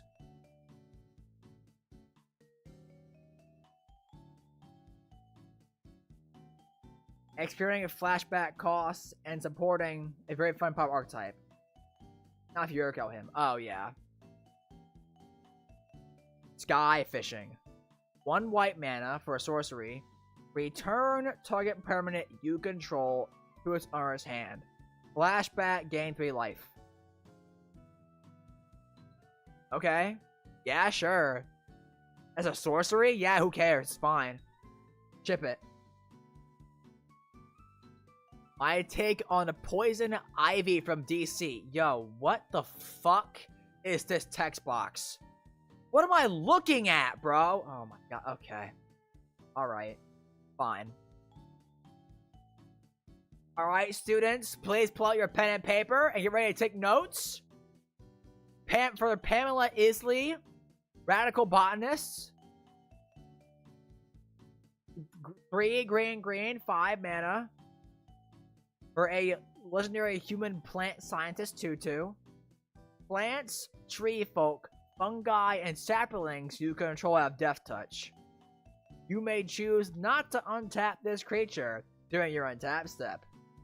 Pay 3, a blue and a black and tapper to gain control of target creature and opponent controls for as long as you control Pamela Isley, and Pamela Isley remains tapped. When Pamela Isley leaves the battlefield, your control, or becomes untapped, sacrifice that creature. When a creature you control dies, if it had flying, you may put a flying counter on target plant, tree folk, fungus, or sapling you control. The same is true for First Strike, Double Strike, Lifelink, Haste, Menace, Reach, Trample, and Vigilance. Okay. So. She assimilates people. Because she steals them, kills them, and then gives a plant, tree, folk, fungus, or sapling a bunch of keywords. One small problem. I'm pretty sure keyword soup design philosophy only works for white.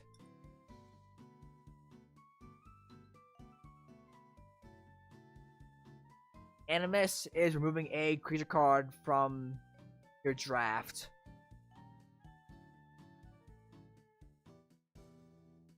Indominus Rex's Sultai. Oh wait, you're right. Yeah? Okay, you're right, you got me. She seems fine, honestly. Like, it's you put a counter on target plant, tree folk, fungus, or sapling. Also, plants, tree folks, fungus, and saplings suck. There is that. Her ability expensive and gives your fungi, sapling, plant tokens death touch. It's fine. Who is this? Tsukuyomi, Wayward Daughter. 1 white and a black for a 1/4 legendary moon folk god creature. Attach 1 moon shadow counter to target creature. Okay, you mean put a moon shadow counter on target creature. What is the remove all moonlit counters thing? What?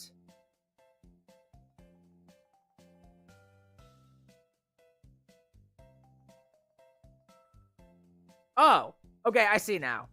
Attach 1 Moonshadow counter creature. Remove all moonlit counters from it. Attach 1 moonlit counter target creature. Remove all moon shadow counters from it. Pay 0. Destroy target creature with at least 3 moonlit or moon shadow counters on it. Any player may activate the abilities of Tsukuyomi. Okay, I get it now. So she's like a scale. She's like a balance scale. So people can pay mana to save their own stuff or try and kill stuff. And anyone can do it.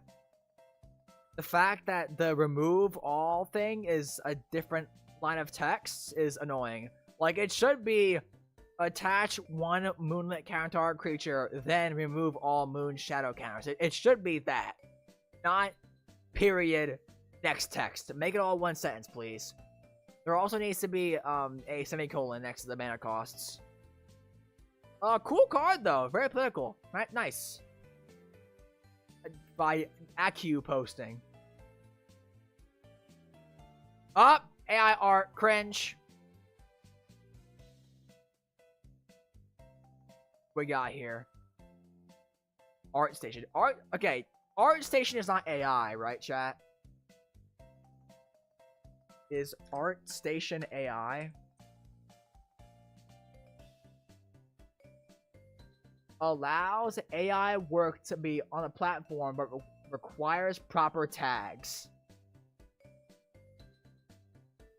So no. Okay. Akundalar. 1 white mana for a 1/1 Protoss warrior creature. First strike. Whenever a creature you control, without any +1/+1 counters on it, deals combat damage in general, put a +1/+1 counter on it. It's StarCraft. Okay, that makes sense. I was about to say, what's the reference here? Akundalar are the first into combat for any campaign. Their success inspires and paves the way for those who follow. Fine card. Might be a little safer at 2 mana, not 1. But as it is, I think it's fine. +1/+1 counter decks have so much food from like Modern Horizons 3 and whatnot. It's so fine. It's so fine. My music ended. You know what? Here, we'll play the other compilation.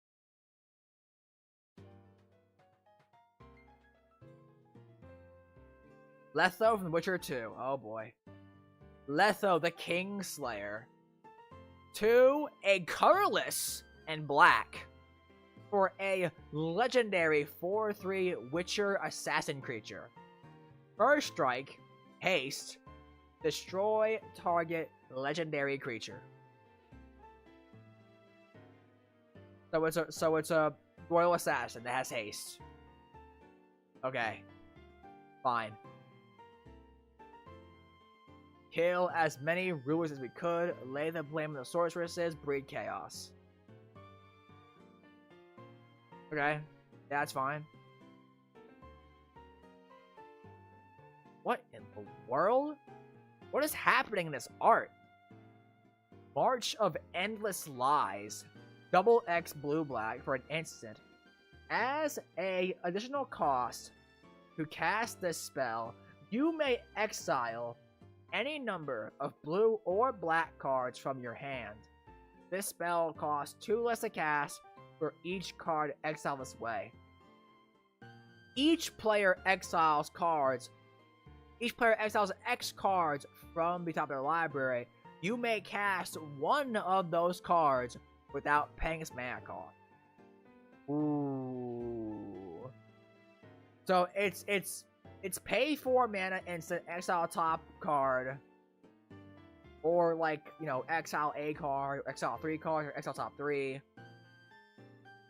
This is fine, I think. It feels very Dimir. Like, this feels like this 100% feels like a Dimir card. 100%. That's good. That's good flavor. I like that. It feels on theme for Dimir. Yeah, that's fine. Cool card.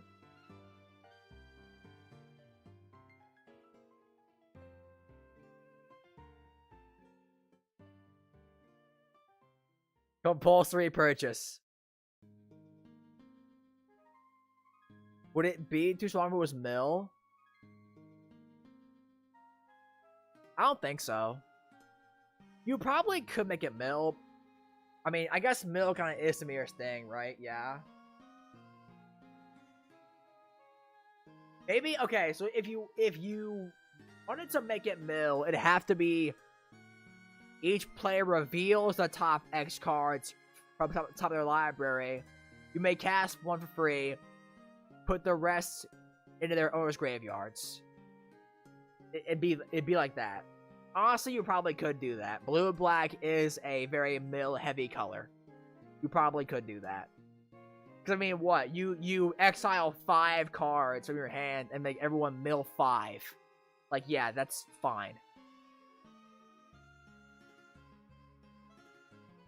Compulsory purchase. 1 red mana for an instant. As a additional cost to cast this spell, sacrifice any number of treasure tokens. Create 3 times that many junk tokens. And then the art is a bunch of Pokemon plushies. I just had to. Chandra. Absolute flavor. This card's cool. Come on now. This card's just cool. Super strong with top type manipulation. 2 mana, discard 1, cast your top card. Oh, for the last card, I mean. Yeah. Junk has no cost, right? To sacrifice.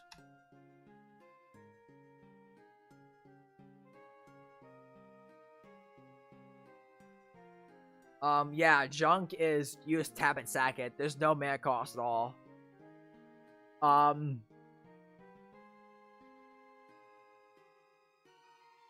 I would... Okay, so my first thought is that it has to be treasure. You have to have a deck that can make a adequate number of treasure. Unfortunately, this is a card that turns every treasure you have into an ancestral recall. Which is... probably not good. You could probably make it 2 times. And it would still be really good without being super busted. You could probably do that, honestly. Yeah. Yeah, I'd say either make it cost more to cast or make it 2 times. I think it's probably the call there. What is this? Planetary Gathering. 1 white mana for a sorcery. As a additional cost to cast a spell, return 2 lands you control to their owner's hand. Search your library for up to 2 basic land cards, reveal them, put them into your hand, then shuffle. Terrible. Don't play this. I would never be caught running this. No. AI art. Cringe. Oh. Xenagos Mad Reveler. The cruel dream of throwing stuff on the board until you accidentally win. 5 red green, 7 mana for a legendary enchantment creature god. 7/5 indestructible. As long as your devotion to red and green is less than 7, Xenagos isn't a creature. Constellation. Whenever Xenagos, Mad Reveler, or another enchantment you control enters, you may put an enchantment card from your hand onto the battlefield. Exile it at the beginning of next end step, or if it would leave the battlefield. Cruel Enchantress! That's cool! That's really cool. Unfortunately, he does trigger himself. So you can just dump all your enchantments on the field at once. But he costs 7. And also, I don't even think that's that good. Like if you dump all your enchantments at once, I don't think that's that strong, because enchantments are usually, like, static effects. Also, you're in Gruul. You're not even in like Naya. You're in Gruul. I mean, you keep all the good enchantresses, but usually enchantresses are cash triggers, right? Because it's when you cast a enchantment spell, draw a card, right? Not enters.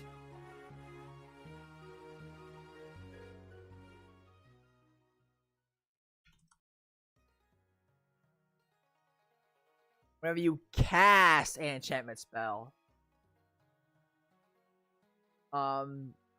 Enchantment enters only once only turn though.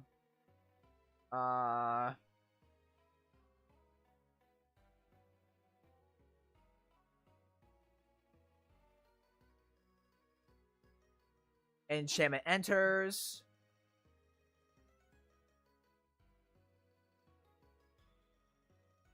Yeah, so there's three enchantresses that trigger on enchantments entering rather than you casting them. So those cards go nuts in this deck. Someone said Bellow goes hard. I agree, because they become creatures and also draw cards, which actually would be really good for Xenagos. Someone said should be sack, not exile. I think I agree, actually. Like, red, it's I mean, it's, sneak attack, right? It's just sneak attack for enchantments, but you can dump all your enchantments on a field at once. Which isn't that much more offensive, since sneak attack just lets you pay 1 red mana. Forge Born Aureates, what is that? What in the world? Whenever this creature or another enchantment control enters, this creature deals 1 damage to any target. Okay, I see it. Yo, bro, I'm not gonna lie.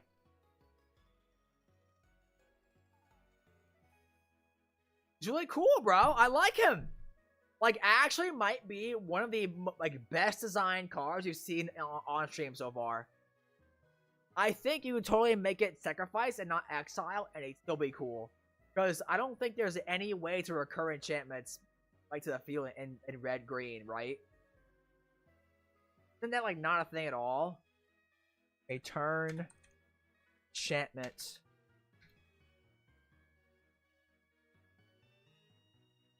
Battlefield. In Gruul?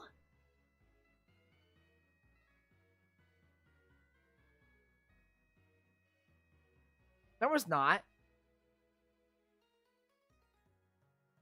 Okay. Gerard's Hourglass Pendant. Return to battlefield tapped all artifact, creature, enchantment, and land cards that were put there for the battlefield this turn. The first one? No. Fetch quest is you put a enchantment from among the milled 7 cards on the battlefield. So no, it doesn't work. It's only top 7.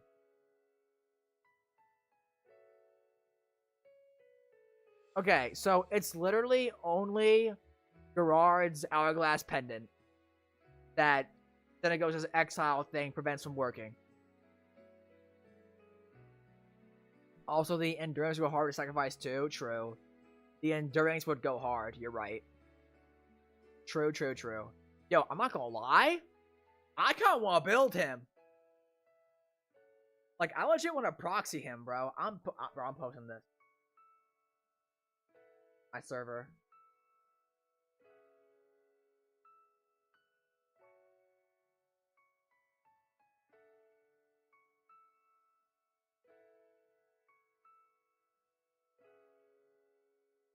Like, bro, he's really cool. I would build him. I would totally build him. Even as is. Even though he says exile and not sacrifice. Can I upload this? I might log in on like my own Reddit account and do it. He needs haste? Why? Like, I mean, I guess you could, but I mean, His whole thing is dumping enchantments. What do you need haste for? Just cause? I mean, okay, he is a 7/5, and I mean, when he enters, you dump all your enchantments on the field.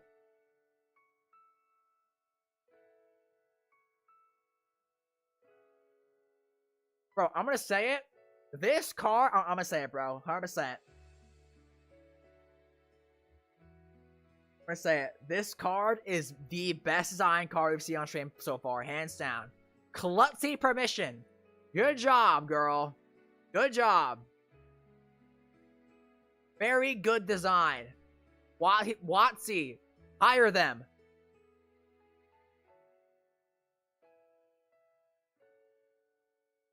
Parallel Research. I haven't seen a mechanic like this, and I thought I'd try to make one. Not even sure if it's useful. Any balance issues you see? Any cool combos you can see taken out of this? 2 blue red enchantment. When Parallel Research enters, exile your hand exile your hand and then draw 3 cards. Wow. Typo. In your upkeep, you may exile your current hand. If you do, return the hand previously exiled by Parallel Research to your hand. I'm like 99% sure this card already exists, but differently. Parallel Thoughts, yeah.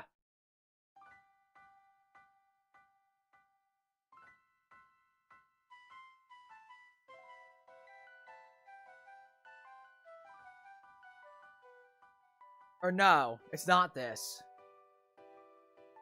Also, by the way, play this card. It's Blue Doomsday, but you don't exile your library.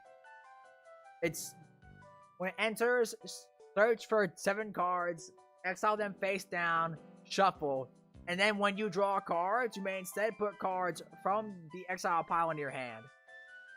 Tola's Conductor. No, it's not her. No, there's what is it, dude? Oh my god, it's put exiled cards into hand. I'm like, dude, I know this card already exists. Duplicity. It's this. When this enchantment enters, exile the top 5 cards of your library face down. Beginning of your upkeep, you may exile all the cards from your hand face down. If you do, put all other cards you own exiled with this enchantment into your hand. In your end step, discard a card. When you lose control of this enchantment, put all cards exiled with this enchantment into the owner's graveyard. So, Parallel Research is a power-crept version of Duplicity. Just fine.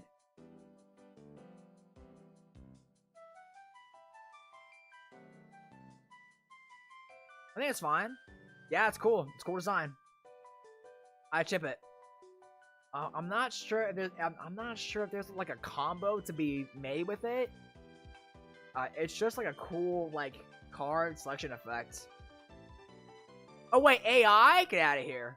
I didn't realize it. Wow, I didn't realize. Never mind. Bounce man, cut that one. Sell the deed. What is this? 1 blue instant. Target opponent gains control of target land you control. Draw a card and create 2 tapped treasure tokens. Thanks on by Velo. Honestly, we might end the stream soon anyways, because I think we're starting to hit like the not super cool designs. Donate a land, draw a card, make 2 tapped treasures. I'd never play this. It should be like draw 2 cards, honestly. I'm ramping an opponent and losing lands. No. I would never play this. What is this? Genesis Growth. Yeah, that's like... It should be like draw 2 or something. It's definitely like not strong enough what it is. 2 blue-green, instant. Reveal the top cards of your library until you reveal a non-land card. If it has mana value 4 or less, you may cast it without paying its mana cost. Otherwise, put it into your hand. If you cast a card this way, reveal the top card of your library until you reveal a non-land card. If it has mana value 1 greater than the previously cast card, you may cast it without paying its mana cost and repeat this process. Otherwise, put it into your hand. Unexpected results. Eat your heart out. Yo, okay. So, I almost never play this card because I think the floor versus the ceiling is, like, not a big enough difference. Like, it can totally be 4 mana cast or rampant growth. Or 4 mana, or just, like, 4 mana rampant growth that goes back to your hand. Like, the ceiling on this is not high enough for me to run it.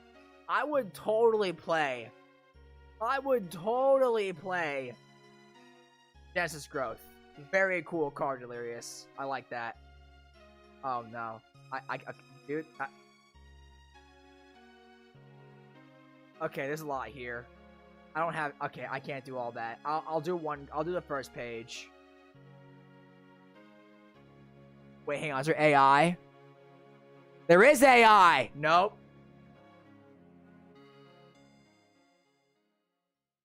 We'll do 5 more cards, Chef. 5 more cards. Heartstring Guitar. 1 mana for a legendary artifact equipment. As long as Heartstring Guitar is equipped, Bodal instant and sorcery spells you cast have escalate for 2 generic. Bodal spells give the caster a choice between 2 or more different effects. Pay 2 for each mode chosen beyond the first. That's cool! That's really cool. I like that. That's a cool card. Absolute staple in Riku of Many Paths. Absolute staple in that deck.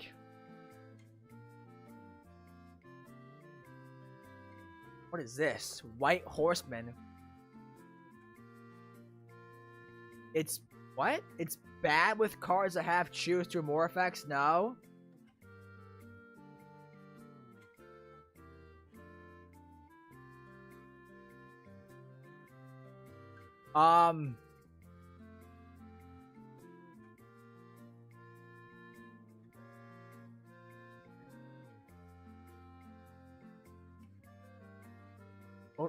It's bad with cards that have choose 2 or more effects. If a card already says choose 2, it costs extra 2 mana now.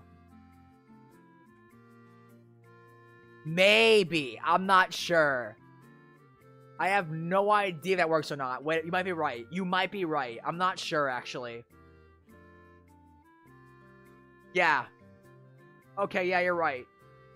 Okay, maybe not then. Okay, oh, no. Okay, yeah. Okay, no, Riku. Riku, don't play this. Riku, no. Riku, no. Hank! Hank, don't put Heartstring Guitar on your Riku list! Hank! No! I think you're right, 8-man. I think you're right, actually. I think you're right, it doesn't work. It's only good for, like, choose 1 mode spells. New ability for combat-based matchups. Riding. Oh, no. This creature can be declared as an attacker after blockers are declared. What? If it is, the second declare blocker step occurs. Can be declared as an attacker after blockers are declared. But your opponent can see it coming. So they would just not block.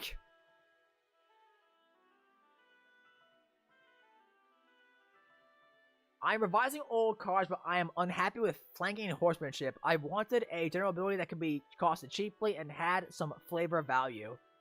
The second declare blocker step requires some rule changes. For this extra step, after additional attackers are declared, previous blocking assignments can't change, but creatures that aren't tied up may block appropriately. This gives the attacker an advantage by constraining the defending player. They have to reveal a bit of their plans, which allows for some bluffing. Will I attack with my cavalry or not? Do you need to keep blockers open for the second wave? The ability is strongest when both players have a bunch of creatures out, so it might not get much attention in competitive formats, but draft or an intentionally low-powered cube could be fun.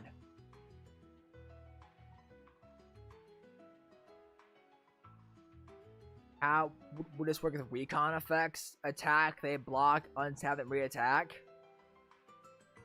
You know what? I have no idea, and frankly, I'm not sure I even want to try and comprehend how reconnaissance would work with this guy.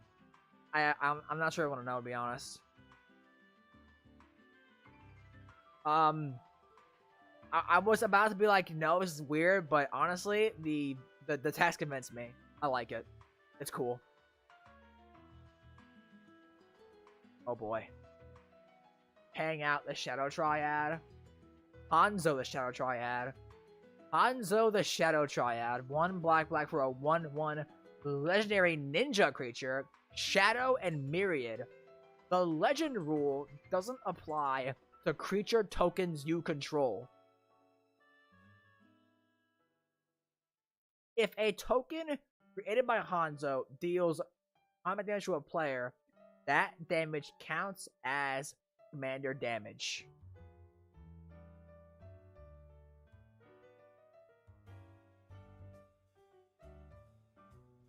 I guess?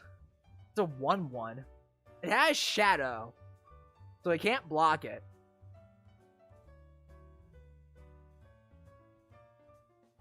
You're in mono black, so what's the purpose of...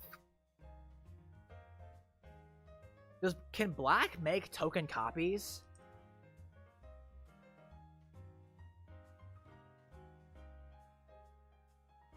But 11 cards make tokens. Abyssal Harvester, but that can only copy 1 creature at a time. This seems kind of mute. Like if they were Demir, I'd get it. Because blue can copy things, but...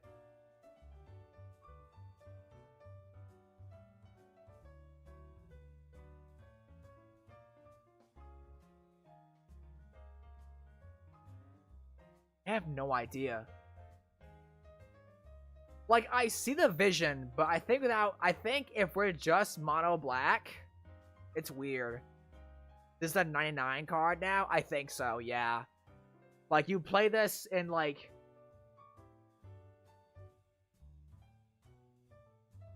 I mean, it's a 99, it does commander damage. Oh! Yeah, okay. Or no, because commander damage is tied to, like, your commander. Like... Right? Like if you have 2 partners, doesn't one specific partner have to be the one that deals 21 to kill someone? Like, if I have Tana and Tymna, and Tana deals 11, and Tymna does 10, the person does not die, right? It has to be 21 from the same commander, right? Is that how it works? I'm pretty sure.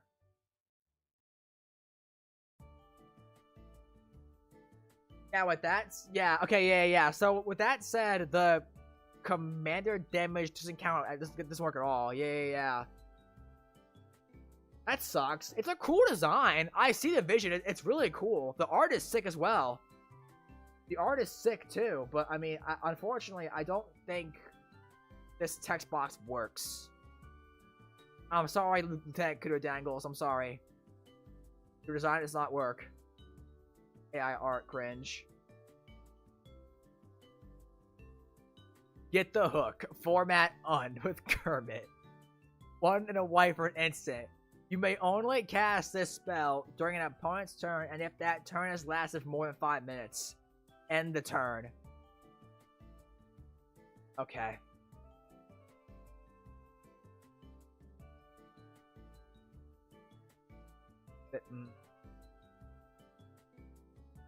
The potential mythic for my draft set. Strong enough for the drawback of needing 4 cards in draft. The Queen of Blades. Sans white. Blue, black, red, green. Legendary Planeswalker Kerrigan. 4 loyalty. Create 2/1/1 green Zerg creature tokens. As a +2 is pretty good. -1, look at the top 4 cards of your library. Put 1 into your hand, rest in the bottom. Okay, so Impulse. -3, sacrifice a permanent. Each opponent sacks a permanent that shares a type with it. -9, gain control of all creatures. They become black Zerg. In addition to the other types and colors. It's fine.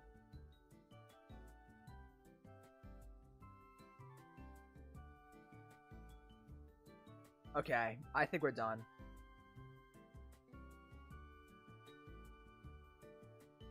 Yeah, okay. Okay, yeah. We're starting to get, like, some not amazing stuff. Yeah. Okay. Alright, that being said, thank you all so much for tuning into the stream. I love y'all. I apologize for not being live for a couple of weeks. I've been very busy with life stuff recently. I've had more, IRL physical things to do, unfortunately, so I have not had as much time to edit and stream whatnot lately.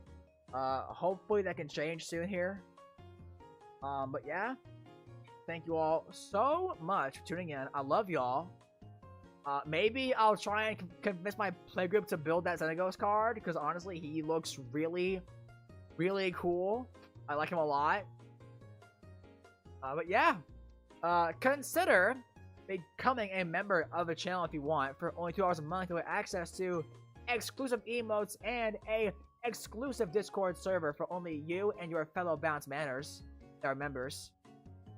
Thank you all so much for tuning in, and I will see you all next time.